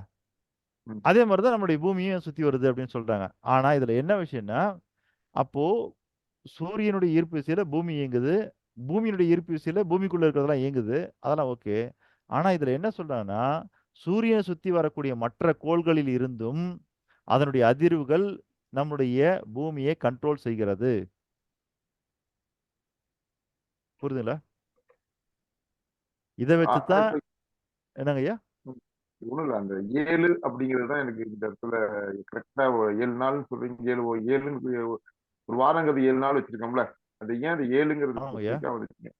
அதுதான் அந்த 7ன்னு ஏன் அதுதாங்க ஐயா வந்துச்சுங்க? சொல்ல. அந்த 7ங்கிறது இந்த சூரியன் என்பது நட்சத்திரம். ம். அடுத்தது பார்த்தீங்கன்னா நிலாங்கிறது துணைக்கோள். அப்ப இந்த ஒரு ம். நட்சத்திரமும் இது ஒரு துணைக்கோளும் போக மீதி இருக்கக்கூடிய 5 கோள்கள் இருக்கு பாருங்க. இதனுடைய ம். வைப்ரேஷனும் நம்மள டாமினேட் பண்ணுது. அப்படிங்கிறது அப்ப கண்டுபிடிச்சிட்டாங்க. கண்டுபிடிச்சு அப்ப வச்சிருக்காங்க. கண்டுபிடிச்சிருக்காங்க. அப்படிதானே சார்? ஆமா. அப்ப ஆ. கண்டுபிடிச்சு ஆ. அதை வந்து கிழமையா மாத்தி வைக்கிறாங்க. சரி. அவங்க சிவபாலன், கணிச்சது இல்ல, ஒரு நிமிஷம் சார். நான் சார் ஆக்சுவலா வந்து இப்ப ஸ்டார்டிங்ல வந்து நம்ம இப்ப வந்து 9 கிரகங்கள்னு சொல்லும்போது பாத்தீங்கன்னா கோயில்ல வந்து சூரியன் இருக்கும். ம். ஆனா வந்து நம்ம ஆராய்ச்சி மூலியமா பார்க்கும்போது பூமி வந்து தான் அந்த 9 கிரகங்கள்ல வந்துடுது. அப்ப உள்ளவங்க அதை கண்டுபிடிச்ச ஒரு விஷயத்த வந்து 7 நாளுங்கிறத அவங்க அதை ஸ்பெசிஃபிக்கா அதை மென்ஷன் பண்ணிட்டாங்க. அப்படிதானே சார்? ஆமா சார். அப்ப வந்து அவங்க 9 கிரகம் கண்டுபிடிச்சாங்க. ஆனா அந்த 9 கிரகத்துல ஆ. எதெல்லாம் பூமியை ஆதிக்கம் பண்ணுதுன்னு சொல்லும்போது இந்த 5 கிரகங்கள் தான் ஆதிக்கம் பண்ணுகிறது. அது எப்படி சார்? எந்த நோக்கம்? இப்ப ஒண்ணும் இல்ல. இப்ப இன்னைக்கு வந்து ஆராய்ச்சியில கண்டுபிடிச்சாங்க. அப்ப வந்து என்ன மாதிரி ஒரு இத ஒரு எண்ணத்த ஒரு யூஸ் பண்ணி அப்படி கண்டுபிடிக்க முடிஞ்சுச்சு சார்? அத நம்ம கொஞ்சம் இல்ல தெரிஞ்சுக்கலாமா சார்? அதாங்கய்யா. சார், அப்ப வானியல் சாஸ்திரங்கள் எல்லாம் அவங்க வந்து கண்டுபிடித்த கருவி எதுவென்றால் மனம். சார் ஆ. நான் ஒரு பதிவு பண்ணிக்கலாமா அந்த இடத்துல? எப்படி வந்துட்டேங்க ஐயா. கண்டுபிடிச்சாங்க? ஆ. சொல்லுங்க ஐயா. சார் கோடையில வந்து பல ஆயிரம் வருடங்களுக்கு முன்னாடியே அதை கண்டுபிடிச்சிட்டாங்க சார். கலீலியோ வந்து டெலஸ்கோப் இதெல்லாம் அப்பதான் வந்தது. ஆனா பல ஆயிரம் வருடங்களுக்கு முன்னாடி கோடையில வந்து அதிகமான மழை பொழிவு இருக்கும்போது நீர்நிலைகள்லாம் நிரம்பி இருக்கும். பௌர்ணமி அப்ப நம்ம நீர்நிலைக்கு பக்கத்துல போயிட்டோம்னா வானத்துல என்ன இருக்கோ அதை அப்படியே இங்க பார்க்க முடியும். அந்த நீர்நிலைகள் மேல பார்க்க முடியும். ஸோ இதை வந்து தொடர்ந்து அப்சர்வ் பண்ணி ரெக்கார்ட் பண்ணிட்டு அப்படிதான் வந்து அவங்க வந்து இந்த கோள்களை அறிஞ்சுக்கிட்டாங்க. அதை பத்தின குறிப்புகளை பதிவு பண்ணாங்க. அப்படிதான் வந்து இதை கண்டுபிடிச்சாங்கன்னு நான் நினைக்கிறேன் சார். இல்ல அதாங்க ஐயா. அப்ப வந்து இன்னைக்கு அறிவியலால நீங்க என்னெல்லாம் கண்டுபிடிச்சிருக்கீங்களோ அதை அப்ப கண்டுபிடிக்கிறதுக்கான கருவியா எது இருந்ததுன்னா மனம் இருந்தது. ஓகேங்களா? அப்ப மனதை கொண்டு தான் அதெல்லாம் கண்டுபிடிச்சாங்க. அப்போ நம்ம கோயிலில் போய் பார்த்தா 9 கிரகம் தெரியும். ஆனால் அதில் பூமி மேலே ஆதிக்கம் செலுத்துவது 5 கிரகங்கள். 5 கிரகம், ஒரு நட்சத்திரம், சரிங்களா, ஒரு துணைக்கோள். இதுதான் 7 நாட்களாக மாறியது. அருணகிரி சார், நீங்க ஏதோ சொல்ல வந்தீங்க, இல்ல சொல்லுங்க. அதுதான் சார். இந்த இப்போ கோடையில வந்து அதிகமா மழை பொழிவு இருக்கும்போது நீர்நிலைகள்லாம், உதாரணத்துக்கு கிணறுலாம் வந்து ஃபுல் ஆயிடுச்சுன்னா, பௌர்ணமி அப்ப கிளியரா வந்து ஸ்பேஸ் வந்து என்ன இருக்கோ, என்ன மூவ்மெண்ட் இருக்கோ, அது எல்லாமே நம்ம கிணத்துலயே பார்க்க முடியும். ஸோ அந்த நீர்நிலைகளை வந்து தொடர்ந்து அப்சர்வ் பண்ணி ரெக்கார்ட் பண்ணி அதுல இருந்து வளர்ந்து தான் அந்த கோள்களை அவங்க அறிஞ்சிட்டு இருக்க முடியும். ஏன்னா பல ஆயிரம் வருஷத்துக்கு முன்னாடியே 7 கோள்களை வந்து எப்படி ரெக்கார்ட் பண்றாங்க அப்படின்றதுதான் இந்த மாதிரி நேச்சுரலா அப்படிதான் பண்ணியிருக்க முடியும் அப்படின்னு தோணுது. அதுதான் ரெக்கார்ட் பண்ண வந்தேன் சார். இல்லை, அதுதாங்க ஐயா. இப்போ அப்போ பல ஆயிரம் வருஷத்துக்கு முன்னாடி எப்படின்னு கேட்டிங்கன்னா, நாம் ஏற்கனவே சொல்லியிருக்கிறோம், பிரபஞ்சத்தில் இருந்து தான் நம்முடைய நம்பிக்கை, நமக்குள்ள இருக்கிற நம்பிக்கையும் பிரபஞ்சமும் ஒன்று தான். நமக்கு உள்ள இருக்கும்போது அதை நம்பிக்கைங்கிற சொல்றோம், வெளியில இருக்கும்போது பிரபஞ்சம் சொல்றோம், நம்ம பார்த்தோம் இல்லையா? அந்த நம்பிக்கையில் இருந்தான் உணர்வுகள் பிறந்து, உணர்வில் இருந்தான் மனம் உருவாகிறது. அப்போ அந்த நம்பிக்கையின் விளைவிலிருந்து மனம் உருவானதுனால அது ஒரு கருவியாக அப்பொழுது செயல்பட்டது. அப்போ அந்த மனசை நீங்க எங்க வேணாலும் டிராவல் பண்ண வைக்க முடிஞ்சது, சரிங்களா? இப்போ கூட உங்களால கண்ணை மூடி அமெரிக்காவுக்கு போக முடியும், கண்ணை மூடி ஆஸ்திரேலியாவுக்கு போக முடியும், இல்ல இந்த உடல் தான் போகாத தவிர மனம் எங்க வேணாலும் போக முடியும். அதே மாதிரி தான் இப்போ நம்ம அதெல்லாம் பார்த்துருக்கோம், அதனால நம்ம வந்து கண்ணை மூடி பார்த்தீங்கன்னா மனசால அங்கே போக முடியும். அந்த மாதிரி அப்போ இருந்தவங்களாம் என்னன்னா, கண்ணை மூடிட்டாங்கன்னா இந்த மனசை பூமியை தாண்டியும் அவங்க கொண்டு போனாங்க. அப்படி கொண்டு போய் தான் ஒவ்வொன்றத்தையும் உணர்ந்து வந்து இங்க ரெக்கார்ட் பண்றாங்க, சரிங்களா ஐயா? இன்னும் சொல்ல போனா வந்து என்னன்னா, நீங்க எதெல்லாம் செய்யணுன்றத பிரபஞ்சமே டிசைன் பண்ணி வச்சிருக்குது. உங்களுடைய எதுவுமே இங்க கிடையாது. நீங்க சிந்திக்கிற எண்ணமாகட்டும், சிந்தனையா இருக்கட்டும், நாம நினைச்சிட்டு இருக்கோம் இது எப்படி சார் கண்டுபிடிச்சாங்க, எப்படி சார்ன்னு. ஏன்னா மனுஷனுக்கும் இந்த நிகழ்வுகளுக்கெல்லாம் ஏதோ தொடர்பு இல்லாத மாதிரி நினைச்சிட்டு நம்ம இது எப்படி மனுஷன் கண்டுபிடிச்சா இவ்வளவு பெருசா இருக்குது, இது சிறப்பா இருக்குதுன்னு நம்ம நினைக்கிறோம். சார், எல்லாமே உங்களுக்கு பிரபஞ்சத்தினுடைய கட்டளை தான், சரிங்களா? இதை கண்டுபிடிச்சு எழுதி வைக்கணும், இதை இதுவா மாற்றணும், இது இதுதான் சொல்லணும் அப்படின்றது எல்லாமே பிரபஞ்சத்தினுடைய கட்டளை தான். அதனுடைய அசைவு இல்லாமல், அதனுடைய கட்டளை இல்லாமல் நீங்க ஒண்ணுமே செய்யல. நீங்க அருணகிரியா செயல்படுவதற்கு காரணமும் பிரபஞ்சம்தான். நான் அசோக்குமாரா செயல்படுவதற்கு காரணமும் பிரபஞ்சம்தான். நாம நமக்குள்ள இருந்து பேசிட்டு இருக்கிறதா நாம நினைக்கிறோம், ஆனா நமக்குள் இருந்து இயக்கி கொண்டிருக்கிறது அந்த பிரபஞ்சம் தான். உங்களை கேட்க வைப்பதும் பிரபஞ்சம், கேள்விகளுக்கு பதிலளிப்பதும் பிரபஞ்சம். அதைத்தான் நம்ம என்ன பண்ணா, கடவுள்னு கான்செப்டை மாத்தி அந்த இடத்துல கிருஷ்ணரை வச்சுட்டோம், இல்ல? எல்லாம் நானே, உன்னை ஆக்குவித்தவனும் நானே, ஆளுபவனும் நானே, இயக்கப்படும் நானே, எல்லாம் அவரை போய் வச்சுட்டோம். அப்ப நமக்கு இந்த பிரபஞ்சம் தெரியல, வேற ஒண்ணும் இல்ல. ஏன் அவரை வச்சாங்கன்னா நீங்க அங்க அதான் பார்க்கணும். ஏன்னா நம்பிக்கை தனித்தும் இயங்காது, நேரடியாகவும் இயங்காது, அது இதை சார்ந்து இயங்கணும். அதுக்கு தான் இதெல்லாம் உருவாக்குனாங்க. ஓகேங்களா? இப்ப 7 நாள் எப்படி வந்துச்சுன்னு தெரிஞ்சாச்சா?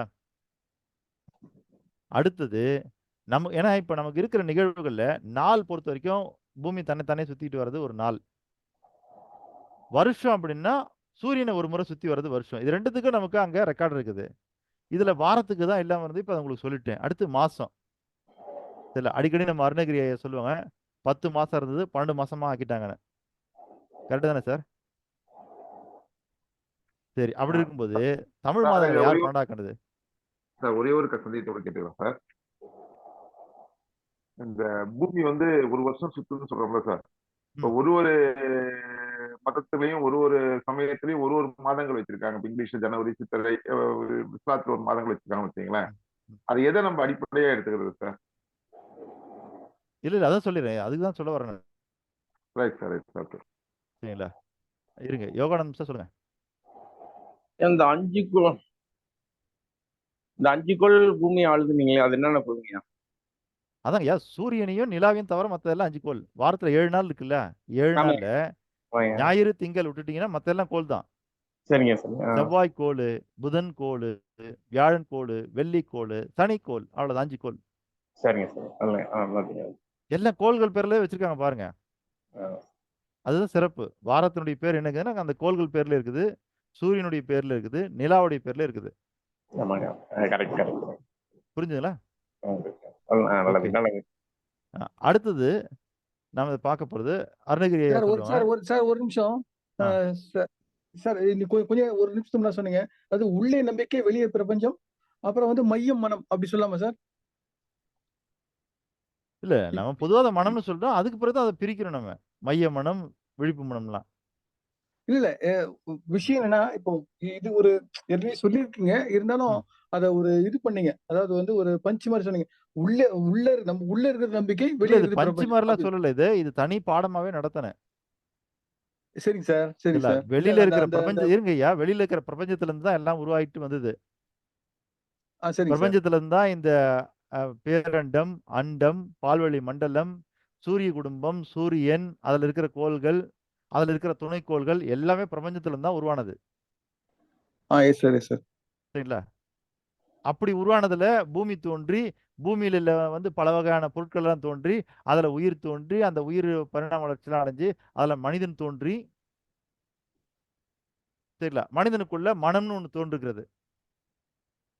Yes sir. புரியுதுங்களா ஐயா? ஆமா சார்.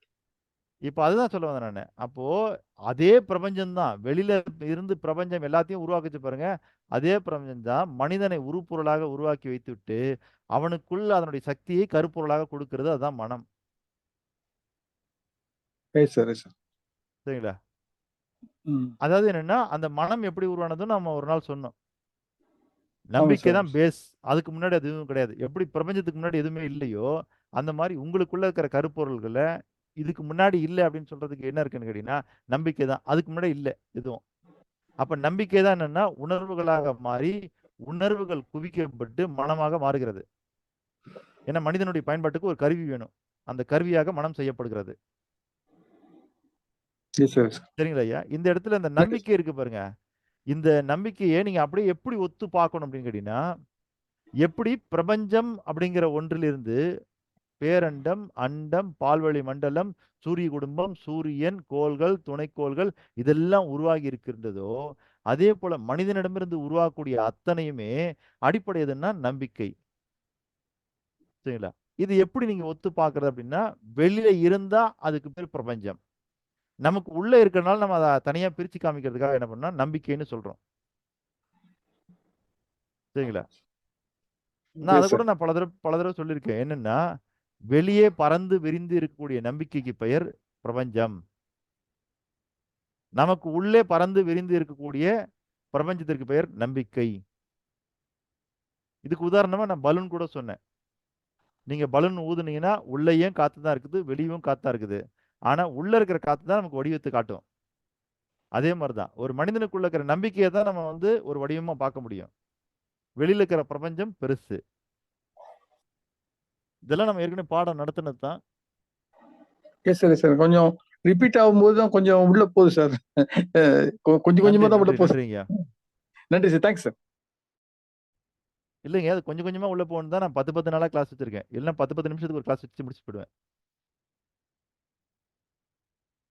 சரிங்களா? இப்போ எப்படி நாட்கள் வந்துச்சுன்னு தெரிஞ்சுச்சா? Yes sir, yes sir. இப்போ அருணகிரியை நீங்க சொல்லுங்க. ஏற்கனவே 10 மாசம் இருந்தது 12 மாசமா எப்படி ஆச்சுன்னு நமக்கு தெரியும். ஆங்கில ஆண்டுல. சார் சரிங்களா? ஆனா தமிழ் மாதங்கள் எப்படி 12 ஆனது? தமிழ் மாதங்கள் சார் கேள்வி திரும்ப ரிப்பீட் பண்ணுங்க. ஐயா, ஆங்கில மாதம் 10லிருந்து 12 ஆனது எப்படின்னு நமக்கு வரலாறு தெரியும். ஆமா சார். ஆனா தமிழ் மாதங்கள் 12ஆ எப்படி மாறினது? கோள்களோட மூவ்மெண்ட் வச்சுதான் அவங்க பண்ணிருக்காங்க. அதாவது 14 டேஸ்ல இல்லைங்கய்யா, வந்து அப்ப அவங்க முதல்லயே 12ஆவே ஃபிக்ஸ் பண்ணிட்டாங்களா? இல்ல எதுவுமே ஸ்டார்டிங்ல ஃபைனட்ல இல்ல. ஆக்சுவலா வந்து எகிப்தியன் வந்து 10 டேஸ் a வீக் ஃபாலோ பண்ணிருக்காங்க. அப்புறம் வேற ஒரு இடத்துல வந்து 8 டேஸ் a வீக் ஃபாலோ பண்ணிருக்காங்க. அப்புறம் 9 டேஸ். இல்ல அது ஓகேங்கய்யா. நான் என்ன கேட்க வரேன்னா, இப்போ நீங்க இப்போ நம்ம நடைமுறையில என்ன இருக்குதோ, அதுக்கு முன்னாடி என்ன இருந்தது அப்படின்னு கேட்டீங்கன்னா, அது வேறயா இருந்திருக்குது இல்லையா? அந்த மாதிரி இப்போ ஆமா, 12 மாசங்கள் இதுக்கு முன்னாடி என்னவா இருந்தது? தமிழ் மாதம் வந்து 12 தான் பிகினிங்ல இருந்தே தெரியுது எனக்கு. பட் ஆங்கில மாதம் தான் 10ல இருந்து 12க்கு மைக்ரேட் ஆனாங்க. டு ஹேவ் a அதுதான். ஸ்டாண்டர்டைசேஷன். அப்போ தமிழ்ல வந்து 12 மாதங்களாவே தான் இருந்தது அது.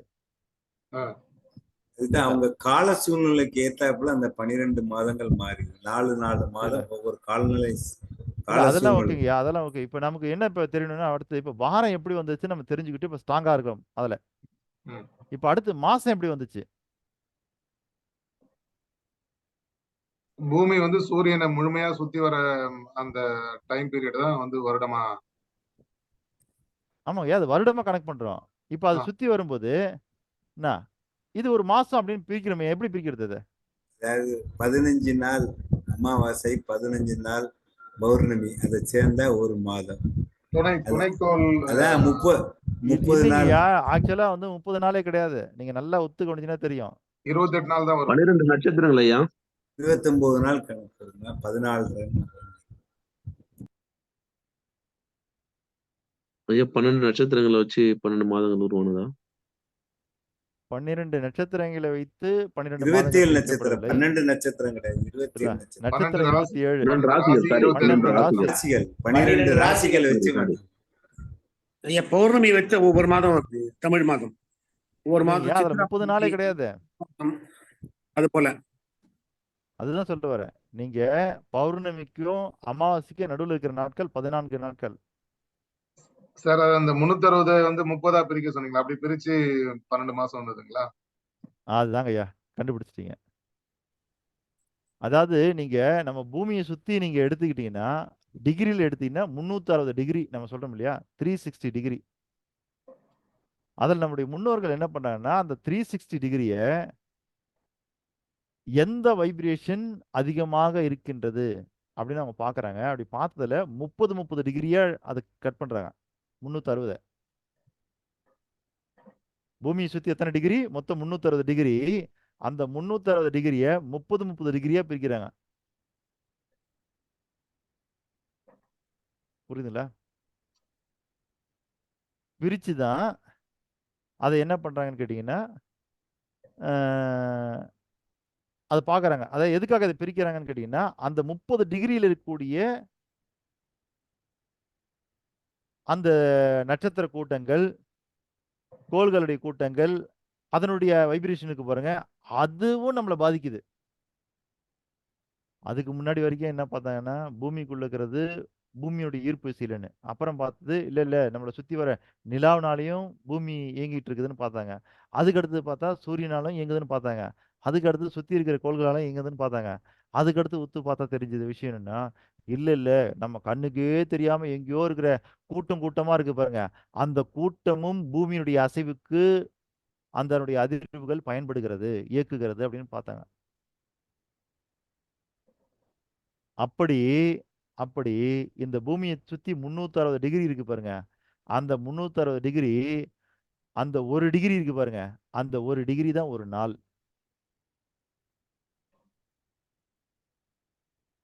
புரியுதுங்களா? 1 டிகிரி ஒரு நாள். அப்ப 365 இருக்குது, 366 இருக்குது. அப்படின்னா என்னன்னா, அந்த 1 டிகிரி தாண்டி இருக்கக்கூடிய பாயிண்ட் சம்திங் எல்லாம் சேர்த்து தான் அது நாளா மாறுது. அப்புறம் இதுல ஆனா எக்ஸாக்டா நம்ம சொல்லணும்னா 1 டிகிரிங்கிறது ஒரு நாள்.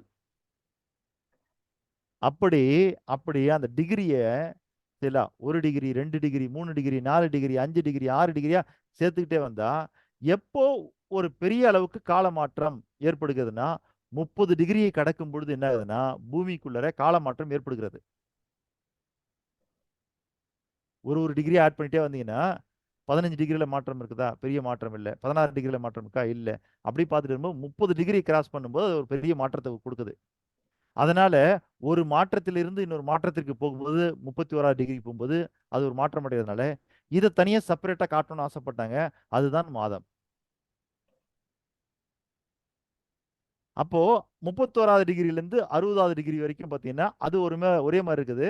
அதுக்கு அடுத்த டிகிரிக்கு 61ன்னு போகும்போது அப்போ கால மாற்றம் மாறுபடுகிறது. புரியுதுங்களா? ஓகேங்க ஐயா. ஐயா ஒரு டவுட்.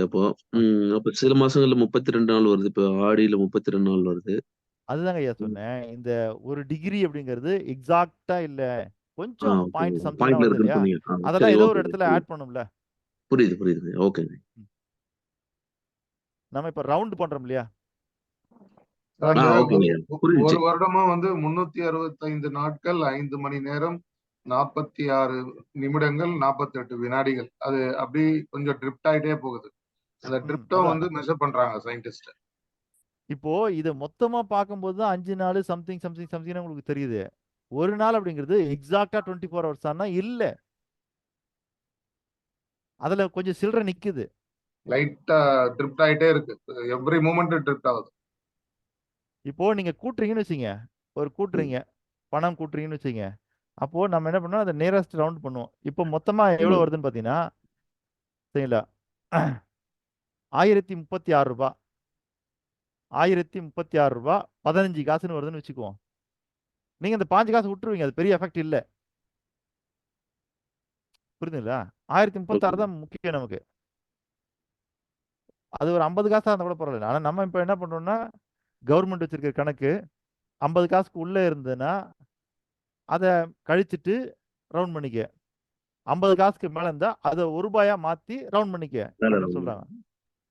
ஓகே, அந்த மாதிரி நாம என்ன பண்ணோம்னா, நீங்க அந்த எக்ஸாக்டா 24 மணி நேரம், சரிங்களா, அஹ், அஹ், ஒரு ஒரு நிமிஷம், 24 மணி நேரம், ஒரு நிமிஷம், என்ன 32 செகண்ட், 46 மைக்ரோ செகண்ட், ஞாபகம் வச்சுக்க முடியுமா டெய்லியும்? முடியாதுங்க. அவ்வளோ எக்ஸாக்டா பார்க்க முடியுமா? முடியாது இல்லையா? முடியாது அதனால தான் அவங்க என்ன பண்ணா, முடியாது. அந்த பிசுறுலாம் எடுத்துட்டு அதை ரவுண்ட் பண்றாங்க. இப்போ நீங்க ஒரு கூட்டுத்தொகை தான் 1036 ரூபா 15 காசுன்னு வந்ததுன்னா என்ன பண்ணுவீங்க? விட்டுருவீங்க, 5 காசு விட்டுருவீங்க. ம். சரிங்களா? ஆமாங்க. ஆனா இந்த மாதிரி ஒவ்வொன்றுத்தையும் கூட்டிகிட்டே வரீங்கன்னு வச்சுங்க, அதே மாதிரி டோட்டல் மொத்தம் 20 வருது. 1036.15ன்னு 20 வருது. அப்படின்னா என்ன பண்ணுவீங்கன்னா, இந்த 15 காசுலாம் சேர்த்து 3 ரூபாயா மாத்திருவீங்க. 3 ரூபா மாத்திடலாம். ஒரு டோட்டல் போடும்போது மட்டும் 5 காசு விட்டுருவீங்க. ஆனா இந்த மாதிரி 20 டோட்டல் வரும்போது அதை கூட்டும்போது அந்த 5 காசெல்லாம் சேர்த்து 3 ரூபாயா மாறிடுச்சு.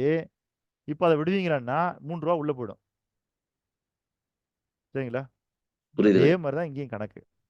அந்த 24 சம்திங்கை சொல்லும் பொழுது அதை கணக்கை வச்சுக்க முடியாதனால அதெல்லாம் விட்டுட்டு விட்டுட்டு விட்டுட்டு அது எங்க ரவுண்ட் ஆகுதுன்னு பாக்குறாங்க. சரிங்களா? ஓகே. அது எங்க ரவுண்ட் ஆகுதுன்னு பாக்குறாங்க. ஒரு ஆண்டுல அது எங்கேயுமே ரவுண்ட் பண்ண முடியல. எப்படி? ஒரு ஆண்டுல அதை ரவுண்ட் பண்ண முடியாதனால அதுக்கு நம்ம கொடுக்குற மேக்சிமம் விளக்கம் என்னன்னா 365 நாள். புரியுதுங்களா? ஓகேங்க ஐயா. அப்போ சின்ன ஒரு இன்னொரு டவுட். அப்ப அந்த 360 டிகிரி தான் நம்மகிட்ட இருக்கு. ம். 1 டிகிரி 1 நாள்னு சொன்னோம். ம். எனக்கு புரிதல் கம்மியா இருக்குன்னு நினைக்கிறேன் சார். எத்தனை வேணாலும் கிளாரிஃபிகேஷன் இல்ல கேட்கிறேன். கரெக்ட் தான், எனக்கு கரெக்ட் தான். நீங்க கேட்க வர்றது கரெக்ட் தான். 360ல 360 நாள் 1 புள்ளி 360 சம்திங் 1 புள்ளி சம்திங் வந்ததுன்னா போட்டா 366 எங்க இருந்து வருது? டிகிரி அதிகமா இல்லைங்களா? அப்படின்றது ம். என்னுடைய கேள்வி. அப்போ 360 டிகிரில 365 நாள் எப்படி வருது? இந்த கால் நீங்க சொன்ன மாதிரி ஓகே, இந்த பிசிறு இருந்தாலும் பாயிண்ட்ல வந்தாலும் அப்ப 65 எங்க இருந்து வந்ததுங்க ஐயா? இப்ப அந்த இல்ல 5 எங்க இருந்து வருதுன்னு தான் பார்க்கணும். ஓகே. அந்த 5 360 இருக்கு இல்லையா? ஓகே. அதாவது இப்ப நான் அதான் சொன்னேன். இப்போ நாம் வந்து ஒரு நாள் அப்படின்றது 1 டிகிரி சொன்னோம் இல்லையா? அப்போ ஒரு நாள் அப்படிங்கிறது எக்ஸாக்ட் 1 டிகிரியான்னா இல்ல 1 டிகிரிக்கு கம்மியாக இருக்குது. கம்மியாவா? ஓகேங்க இல்ல ஐயா. கம்மியா இருக்குது. 1 டிகிரி கம்மியா இருக்குது. ஓகே, ஓகே, ஓகேங்க. இல்ல சோ அதையும் எக்ஸாக்ட் ரவுண்ட் 1 டிகிரி பண்றதுக்காக இல்ல. தான் 1ன்னு சொல்லிடுறோம். அது 1ன்னு சொல்றோம் அவ்வளவுதான். இல்ல ஓகே. காமன் மேனுக்கு வந்து ரவுண்ட் ஃபிகர் தான் அக்செப்டபிளா இருக்கும். அதனாலதான் அப்படி சொல்றாங்க சார். இப்போ எக்ஸாக்டா ஒரு ரவுண்ட் இப்போ ஃபிகர் ஒரு கிடையாது. ஒளியாண்டுன்றது சார் 3 லட்சம் கிலோமீட்டர்ன்றோம் ஒரு செகண்டுக்கு. இல்ல அதுவுமே வந்து இல்ல 2.999 அதுதான் சொல்ல வரேன். லேக் கிலோமீட்டர். வேலுமதன் சார் புரியுதுங்களா? புரியுதுங்க ஐயா. ஒரு ஒளியாண்டு அப்படிங்கிறது என்னன்னா ஒரு ஆண்டுல ஒளி எவ்வளவு தூரம் பயணம் பண்ணுகிறதோ அந்த தூரம் தான் ஒரு ஒளியாண்டுங்கிறது. ஓகேங்க. நம்மளுடைய இந்த ஆண்டு இருக்கு இல்லையா? நம்ம கணக்கு பண்ணி வச்சுக்க இந்த 365 நாள். ஆமாங்க. அதுல ஒளி எவ்வளவு தூரம் பயணம் பண்ணுகிறதோ அந்த கிலோமீட்டர் தான் ஒளி ஆண்டு. ஓகே. ஓகேங்களா? அப்படி ஒரு செகண்டுக்கு எவ்வளவு தூரம் போகுது அப்படின்னு பாத்தீங்கன்னா 3 லட்சம் கிலோமீட்டர்னு நம்ம புரிஞ்சுக்கிட்டு தான் சொல்றோம். ஆனா அது எக்ஸாக்டா 3 லட்சம் கிலோமீட்டர்னா இல்லை. இல்ல. புரியுதுங்களா? ஓகேங்க.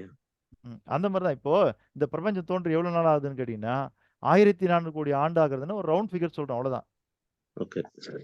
ஆனா அதே கூட என்ன சொல்றேன்னா 13.8 பில்லியன் ஆண்டுகள், அதாவது 1380 கோடி ஆண்டுகள். ம். அப்போ நாம என்ன பண்ணோம்னா இந்த இடத்துல கோடியா தான் ரவுண்ட் பண்ண முடியுதே தவிர தெரியல. இதையே நாட்கள்ல ரவுண்ட் பண்ண முடியும்னா ரொம்ப கஷ்டம். புரியுதுங்களா? ஓகேங்க.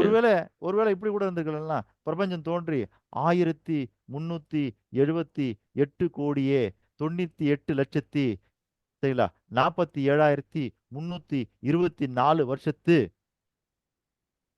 சரிங்களா 11 மாதத்து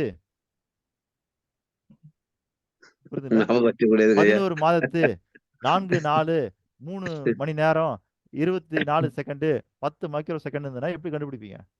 முடியாது. அவ்வளோ எக்ஸாக்டா கண்டுபிடிக்க முடியாதனால நாம என்ன பண்ணோம்னா அதை நியரஸ்ட் நியரஸ்ட் நம்பரா குரோருக்கு ரவுண்ட் ரவுண்ட் பண்ணிடுவோம். பண்ணிடுறோம். பிரபஞ்சத்தினுடைய டைமை குரோருக்கு ரவுண்ட் பண்ணிடுறோம் நம்ம. புரியுதுங்களா? புரிஞ்சுங்க ஐயா. சிறப்பா. அவ்வளவுதான். நன்றி. அது எதுக்குன்னா நம்ம அந்த ஐயா. நியரஸ்ட் கண்டுபிடிச்சிட்டோம்னா நீங்க வாழறதுக்கு கொஞ்சம் சிறப்பா இருக்கும். ஓகேங்க ஐயா. சூப்பருங்க. ஓகேங்களா? பர்ஃபெக்ட்டா அந்த புரியுது. மாதிரி இதுல என்ன ஆகுதுன்னா 1 டிகிரினா ஒரு நாள் அப்படின்றது கரெக்டா 1 டிகிரியானா இல்ல. அந்த 1 டிகிரி குறையுது. இது. ஓகேங்க ஐயா. அந்த 1 டிகிரிக்கு குறையிறதுனால அந்த நாள் அப்படிங்கிறது சுத்தி 360 டிகிரியை முடிக்கிறதுக்கு 365 நாள் ஆயிடுது. அதாவது என்னன்னா 1 டிகிரியில பூமி ஒரு முறை சுத்தி வரணும். புரியுதுங்களா? ஓகேங்க. ஆனா இங்க என்ன நடக்குதுன்னா அந்த 1 டிகிரிக்குள்ள உள்ளாரையே பூமி சுத்திடுது ஒரு முறை தன்னைத்தானே. ஓகேங்களா? அதனால என்ன ஆகுதுன்னா கரெக்டா 360 நாள்ல அது எத்தனை டிகிரியை முடிச்சிருக்கும் அப்படின்னா 360 டிகிரிக்கு கம்மியாவே முடிச்சிருது மொத்தமா பார்க்கும்போது. மொத்தமா. அப்போ 360 டிகிரியை முடிக்கிறதுக்கு எவ்வளவு நாள் ஆகுதுன்னு பார்த்தீங்கன்னா இன்னொரு 5.25 நாள் சேர்த்து எடுத்துக்குது. ஓகேங்களா? அப்பதான் 360 டிகிரி அது முடிக்குது, கம்ப்ளீட் பண்ணுது. இப்போ அந்த 1/4 நாள் நம்மளால இப்ப சொல்ல முடியுமா அப்படின்னு கேட்டீங்கன்னா குழந்தைங்க எல்லாம் கேட்பாங்க. 1/4 நாள் இருக்கிறதா நீங்க சொன்னீங்கன்னா என்ன அர்த்தம்னா குழந்தைங்க கேட்பாங்க. என்ன கேட்பாங்கன்னா சூரியன் உதித்து 10 மணிக்கெல்லாம் நைட் ஆகி போதான்னு. ஏன்னா அவங்களுக்கு நாள் அப்படிங்கிறது ஒரு 24 ஹவர்ஸ் இல்லையா? நீங்க 1/4 நாள்ன்றீங்க. சரில 1/4 நாள்னா 6 மணி நேரம். ஓகேங்களா?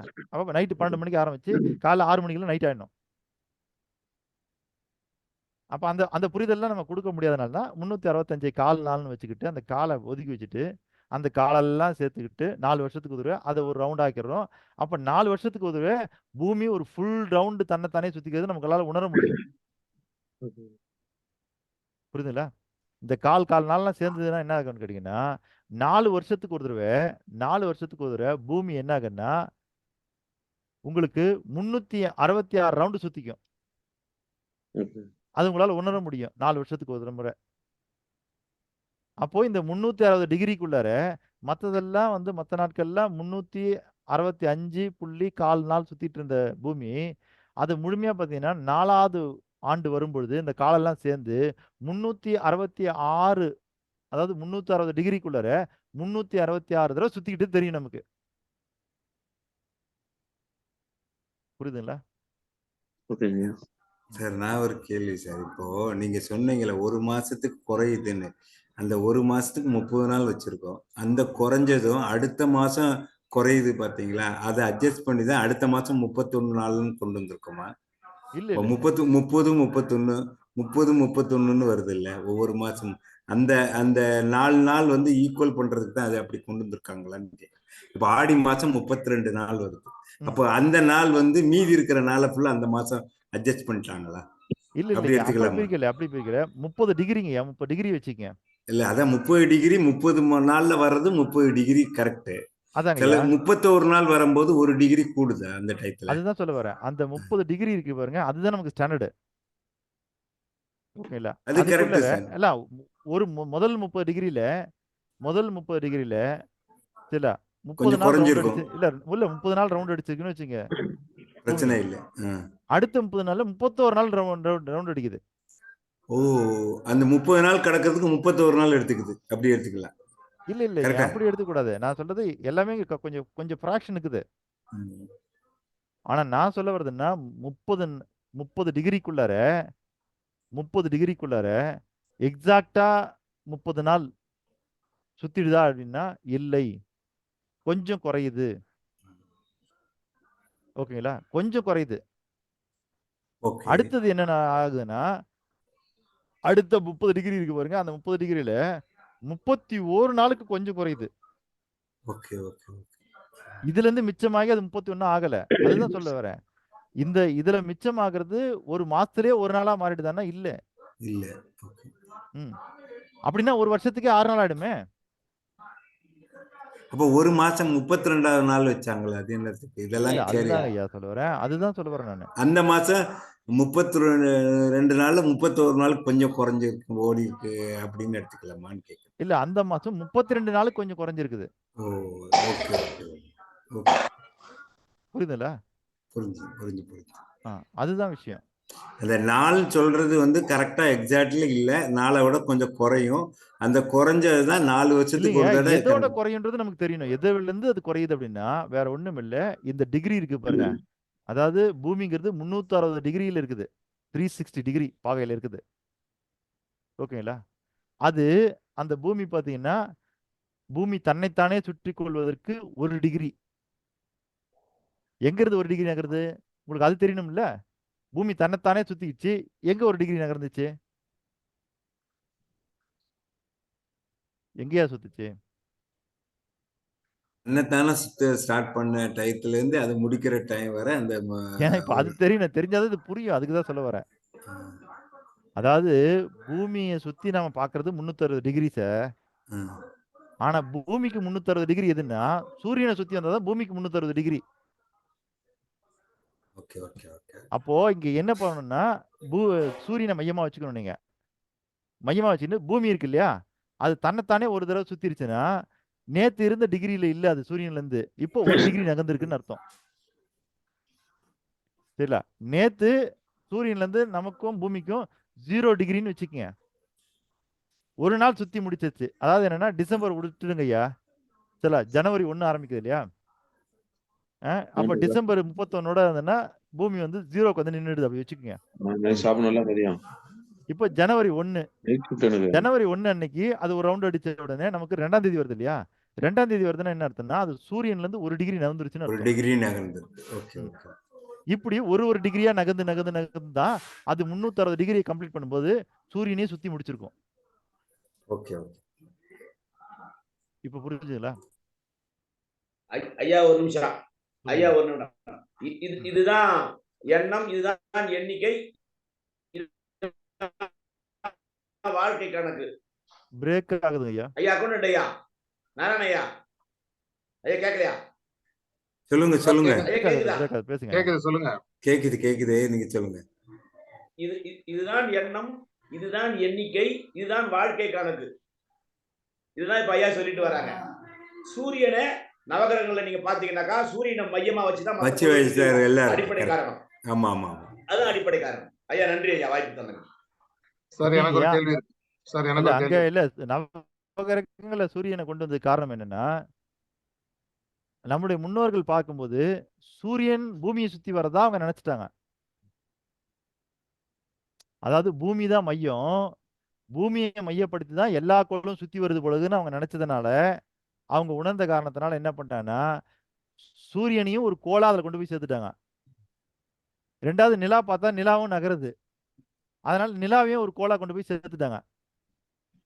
ஆனா நமக்கு அறிவியல் வளர வளர தெரிஞ்சது இல்ல சூரியன் அங்கேயே தான் இருக்குது, சூரியனைத்தான் பூமி சுத்தி வருது.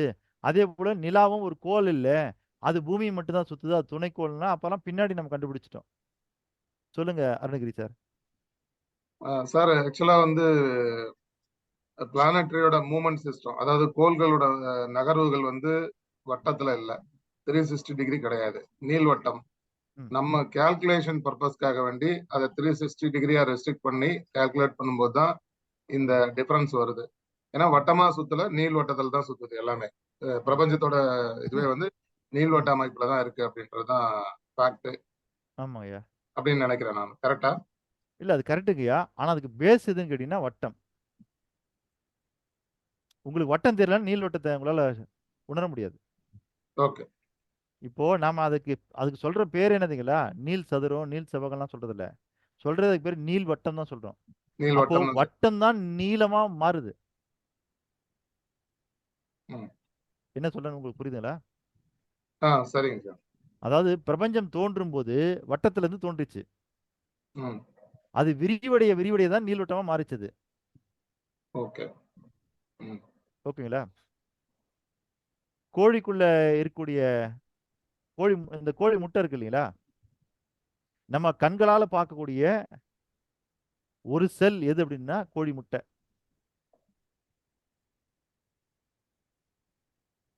நீள்வட்டத்துக்கு பர்ஃபெக்ட் எக்ஸாம்பிள். புரியுதுங்களா ஐயா? ம். ஆனா அது உருவாகும் போது வட்டமா தான் இருந்துச்சு. ஓகே. ஓகேங்களா? ஆனா இப்ப நம்ம முட்டை அப்படின்றோம் இல்லைங்களா?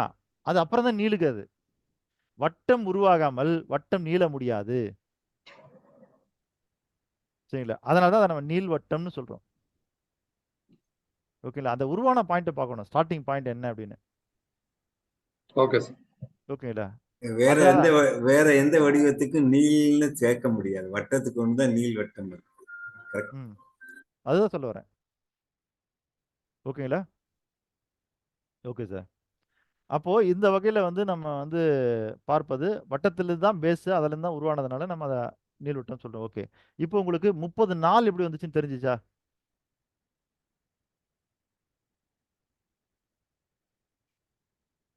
ஒரு மண்டலம்னா என்ன சார்? ஏழுமலை ஐயா. 48. நீங்க ஏழுமலை ஐயாவா? ஐயா 48. என்ன 48? கோள்கள், நட்சத்திரம், ராசிகள் இதனோட கூட்டுத்தொகை 48. சரி, இந்த வானத்துல கோள்கள் இருக்குது, நட்சத்திரம் இருக்குது, ராசி எங்க இருக்குது? ராசி ராசி சன் டிவி சார்.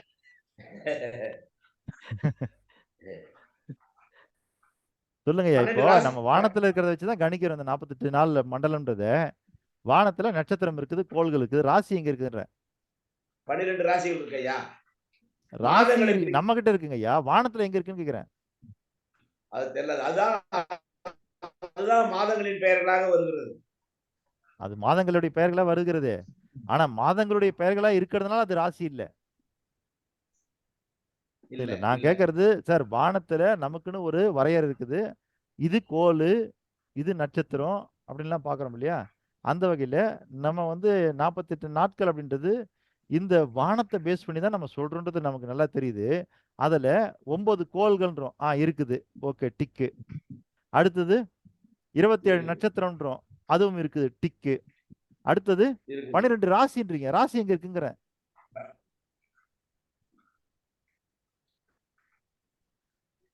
தெரியல ஐயா. சார் 30 டிகிரிக்கு அந்த 12 ராசி சொல்றீங்கல்ல, அந்த 30 டிகிரிக்குள்ளதான் ஒவ்வொரு ராசியும் வரும். ஒரு ராசிக்கு 2 டிகிரி, அதாவது 30ல பாத்தீங்கன்னா 2 ராசி வரும். அந்த 360 ராசியை பிரிச்சிருக்கிறாங்க. 12 ராசிக்குள்ள 30 டிகிரில எத்தனை ராசி வரும்? அது 2 வரலாம், சில இதுல 3 வரும். அந்த மாதிரி பிரிச்சிருக்காங்க. அதாவது வராது. ஒரு 30 டிகிரிக்கு ஒரு ராசி தான். அப்படியா? ஆமா. 12 ராசி. ஓகே. 36. ஒருத்தருக்கு ஒரு ராசி தான். ஆனால் நட்சத்திரங்களோட பாகம் ஒண்ணு. நட்சத்திரங்கள் 27 நட்சத்திரங்கள் வந்து அதுக்குள்ள அகாமடேட் ஆகும். அதாங்கய்யா 27 நட்சத்திரம். ஒவ்வொரு நட்சத்திரத்துக்கும் 4 பாதம். புரியுதுங்களா?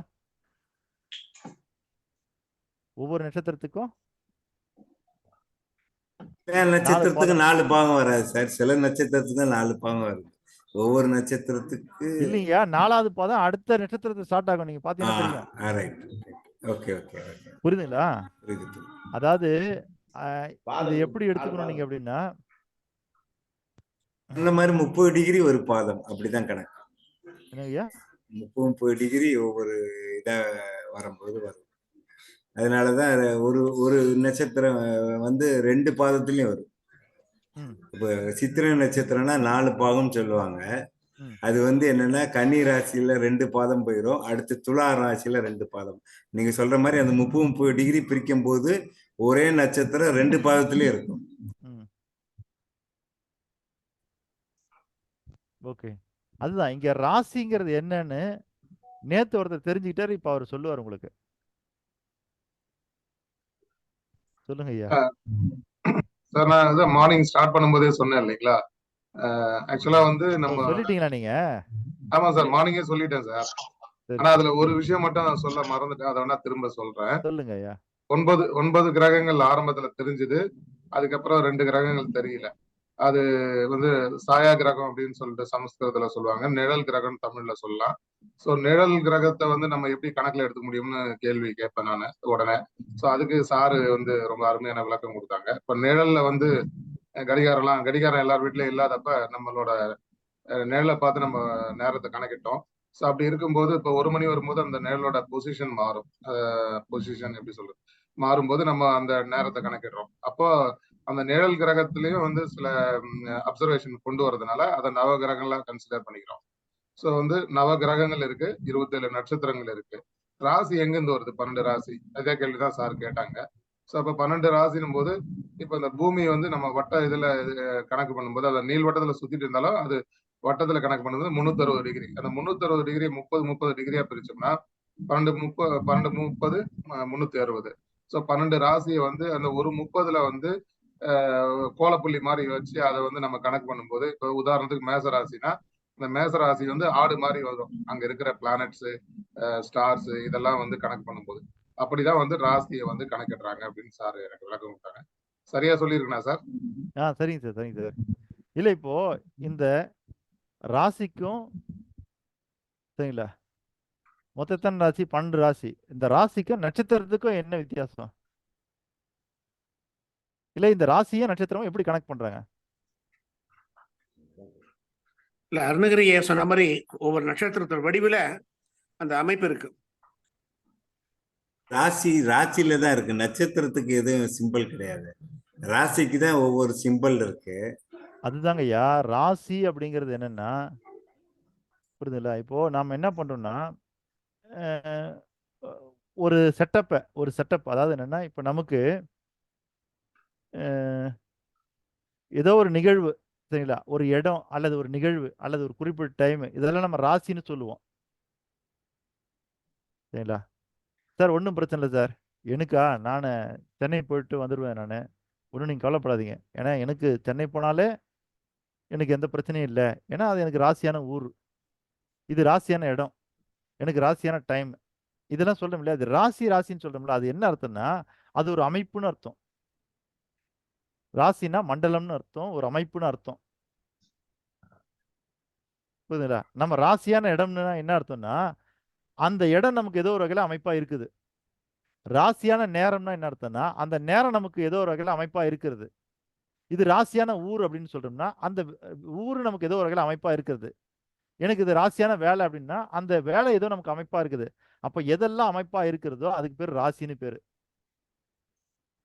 அந்த வகையில இந்த 30 டிகிரிக்குள்ளார இல்ல, எது 30 டிகிரியில பூமியில இருந்து பார்க்கும்போது இருக்கக்கூடிய 30 டிகிரியில எந்த அமைப்பு இருக்கிறதோ, நட்சத்திரங்கள், மண்டலங்கள், துணைக்கோள்களுடைய அமைப்பு இருக்கு பாருங்க, இது எந்த அமைப்பு இருக்குதோ அந்த அமைப்பு கூட்டத்துக்கு ராசின்னு பேரு சரிங்களா. அதை பொறுத்து நமக்கு இயக்கங்கள் மாறுபடும். அப்ப மொத்தம் எத்தனை? 12 ராசி. நட்சத்திரத்தை எப்படி உருவாக்குறாங்க அப்படின்னு கேட்டீங்கன்னா, இந்த 12 ராசி அப்படிங்கிறது அந்த ஒட்டுமொத்தமான கூட்டத்தினுடைய அமைப்பிலிருந்து ராசி உருவாகுது. உருவான பிறகு அதை என்ன பண்றாங்கன்னு கேட்டீங்கன்னா, இவ்வளோ கூட்ட நட்சத்திரமும் கோள்களும் துணைக்கோள்களும் இருக்குது, இதை வச்சுக்கிட்டு எப்படி நம்ம இன்னும் துல்லியமா கணிக்க முடியும்னு பாக்குறாங்க. நட்சத்திரத்தை உருவாக்குறாங்க. எப்படி உருவாக்குறாங்கன்னா அதுல எது வலிமை பெறுகிறதுன்னு பாக்குறாங்க. பார்க்கும்போது அவங்களுக்கு ஒரு விஷயம் தெரியுது, என்னன்னா ஒவ்வொரு ராசியிலையுமே சரிங்களா ஒரு மாற்றம் தெரிவிக்கிறது. என்ன மாற்றம் அப்படின்னு கேட்டீங்கன்னா, ஒரு ஒரு மேஜர் சேஞ்சஸ் தெரியுது. அது எப்ப தெரியுதுன்னு கேட்டீங்கன்னா, ஒரு ராசியில அந்த சேஞ்சஸ் எவ்வளவு தெரியுதுன்னு பாத்தீங்கன்னா 2.25 தெரிகிறது.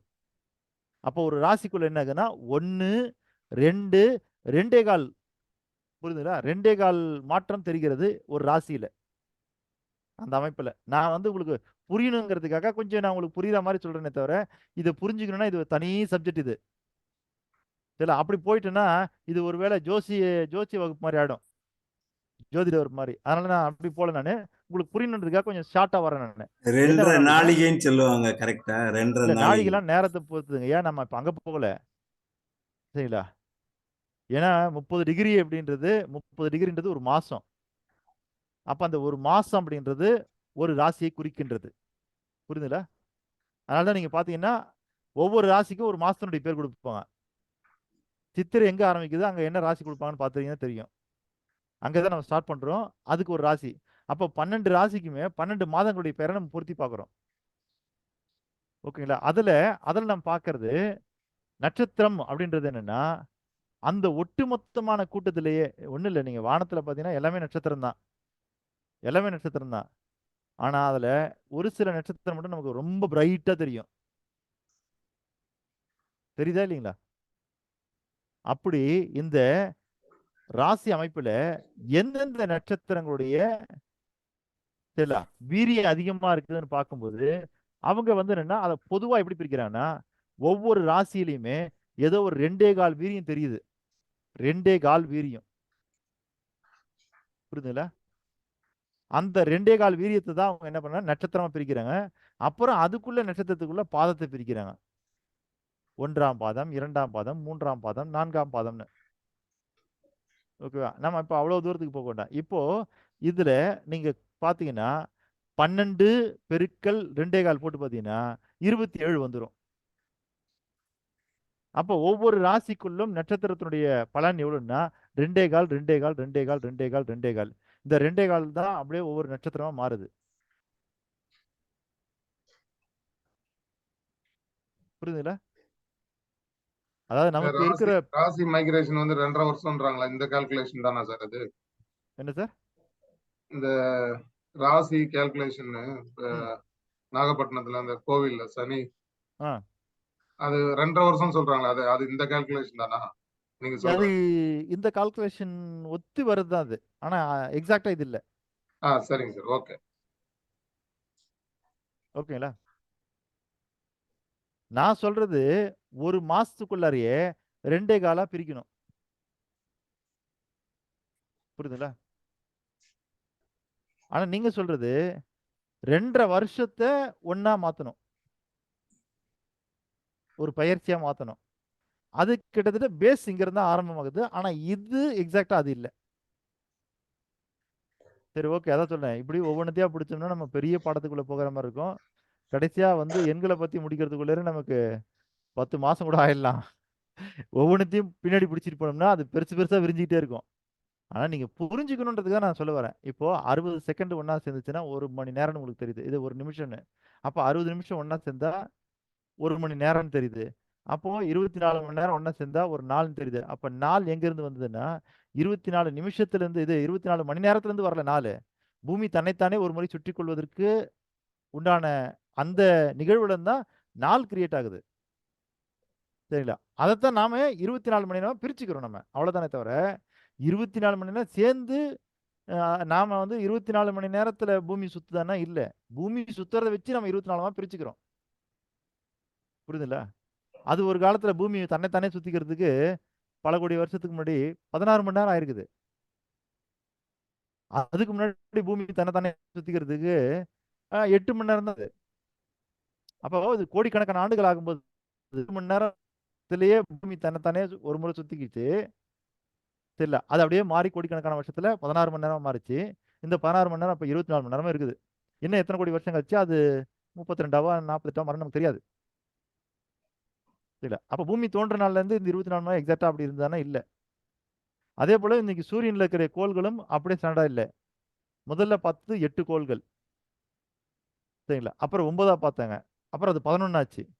சரிங்களா? திரும்ப 9 ஆச்சு. திரும்ப 8 ஆச்சு, 7 ஆச்சு. திரும்ப அது 8 ஆயிடுச்சு இப்போ. இப்ப இப்படிதான் மாத்தி மாத்தி பார்த்துட்டு இருக்காங்க. இல்ல அது மாறிக்கிட்டே தான் சார் இருக்கும். அப்பியரன்ஸ் வந்து மாறிக்கிட்டே தான் இருக்கும். ஏன்னா கண்டினியூஸ் மூவ்மெண்ட்ல தானே இருக்கு. ஆமாமா. சரிங்களா? ஓகே. நாம இன்னைக்கு நிகழ்ச்சியினுடைய நிறைவு பகுதிக்கு வந்துட்டோம். அப்போ இந்த நாள், வாரம், மாதம், அதனுடைய பெருந்தொகை, ஆண்டு. அப்போ நமக்கான மேக்சிமம் ஒரு பெரிய வட்டம்ன்றது நாம நம்மளை இயக்கிட்டு இருக்க பூமியை இயக்கிட்டு இருக்கிற சூரியனை மையமாக வைத்துத்தான் நாம் ஒரு ஆண்டு கொண்டு வரோம். இதுதான் நம்ம கிட்ட இருக்கிற ஒரு பெரிய கால அளவு. அதை விட ஒரு பெரிய கால அளவு இருக்குது. என்னன்னா நம்முடைய எல்லாமே எல்லாமே எண்களுடைய அடிப்படையில தான், எண்கள் தான் சக்தி. அந்த சக்தியிலிருந்து தான் உருவானதுனால பூமி சூரியனை ஒரு முறை சுத்தி வந்தா ஒரு ஆண்டு, 2 முறை சுத்தி வந்தா 2 ஆண்டுன்னு வருது இல்லையா? அந்த மாதிரி 10 முறை சுத்தி வந்துருச்சுன்னா அதுக்கு ஒரு பேரு. தமிழ்ல 10 ஆண்டு, ஆங்கிலத்துல டீகாட். டெக்கேட் சார், டீகாடோ டெக்கேட் டெக்காடோ டெக்கேட். அதான். நான் கொஞ்சம் எங்க ஆங்கிலத்துல சொல்லும்போது தப்பு தப்பா தான் சொல்லுவேன். நீங்க கரெக்டா புரிஞ்சுக்கணும். சரிங்களா? சில பேர் கோபாலகிருஷ்ணனுக்கு கேபாலகிருஷ்ணன் எழுதிடுவாங்க. ஆனா நல்லா படிக்க தெரிஞ்சுங்க, அது கோபாலகிருஷ்ணன் படிச்சுக்கோங்க. அந்த மாதிரி தான் நீங்க படிச்சுக்கணும். நான் கேபாலகிருஷ்ணன் தான் எழுதுவேன் ஆங்கிலத்துல எழுதும்போது. அதுலயே 12 வருடங்களுக்கு வந்து ஒரு மாமாங்கன்னு சொல்றோம். அதுவும் உள்ளதா சார்? தமிழ் வார்த்தைகள் உள்ளதா சார்? இல்ல அது ஏன்றதை நம்ம அடுத்து பார்க்க போறோம். Right sir, right sir. Sir, எனக்கு ஒரே ஒரு கேள்வி சார். இப்ப சொல்லுங்க. இந்த நம்ம கண்டுபிடிச்சது வந்து ஸ்டார்டிங்ல கண்டுபிடிச்சு எந்த நாட்டை சேர்ந்தவங்க தான் கண்டுபிடிச்சாங்க சார்? நேரம் காலம்லாம் கண்டுபிடிச்சது வந்து ம். யாரு first கண்டுபிடிச்சாங்க சார்? இல்லைங்க, அவ்வளவு டெப்த்துக்கு போகணுமா இப்ப நம்ம? சும்மா யாருன்னு மட்டும் சொல்லிட்டீங்கன்னா, யார் ஸ்டார்ட் பண்ணாங்கன்னு மட்டும் சொன்னா ஃபர்தரா நம்ம அதை ஃபாலோ பண்ணிக்கலாம், தெரிஞ்சுக்கலாம் சார். சார், அதாவது ரோம்ல வந்து ரெஃபரன்ஸ் இருந்தது, பாபிலோன் ரெஃபரன்ஸ் இருந்தது, எகிப்து ரெஃபரன்ஸ் இருந்தது. அதாவதுங்க ஐயா, உங்களுக்கு நீங்க ஒரு விஷயத்தை புரிஞ்சுக்கணும். அது என்னன்னு கேட்டீங்கன்னா, ஒரு கான்செப்ட் இருக்குது. நீங்க வந்து நெட்ல கூட தட்டி பாருங்க. 100th மங்கி எஃபெக்ட்னு ஒன்று இருக்குது. சார், சார்ட்டையும் சொல்லியிருக்கேன். 100th மங்கி எஃபெக்ட்.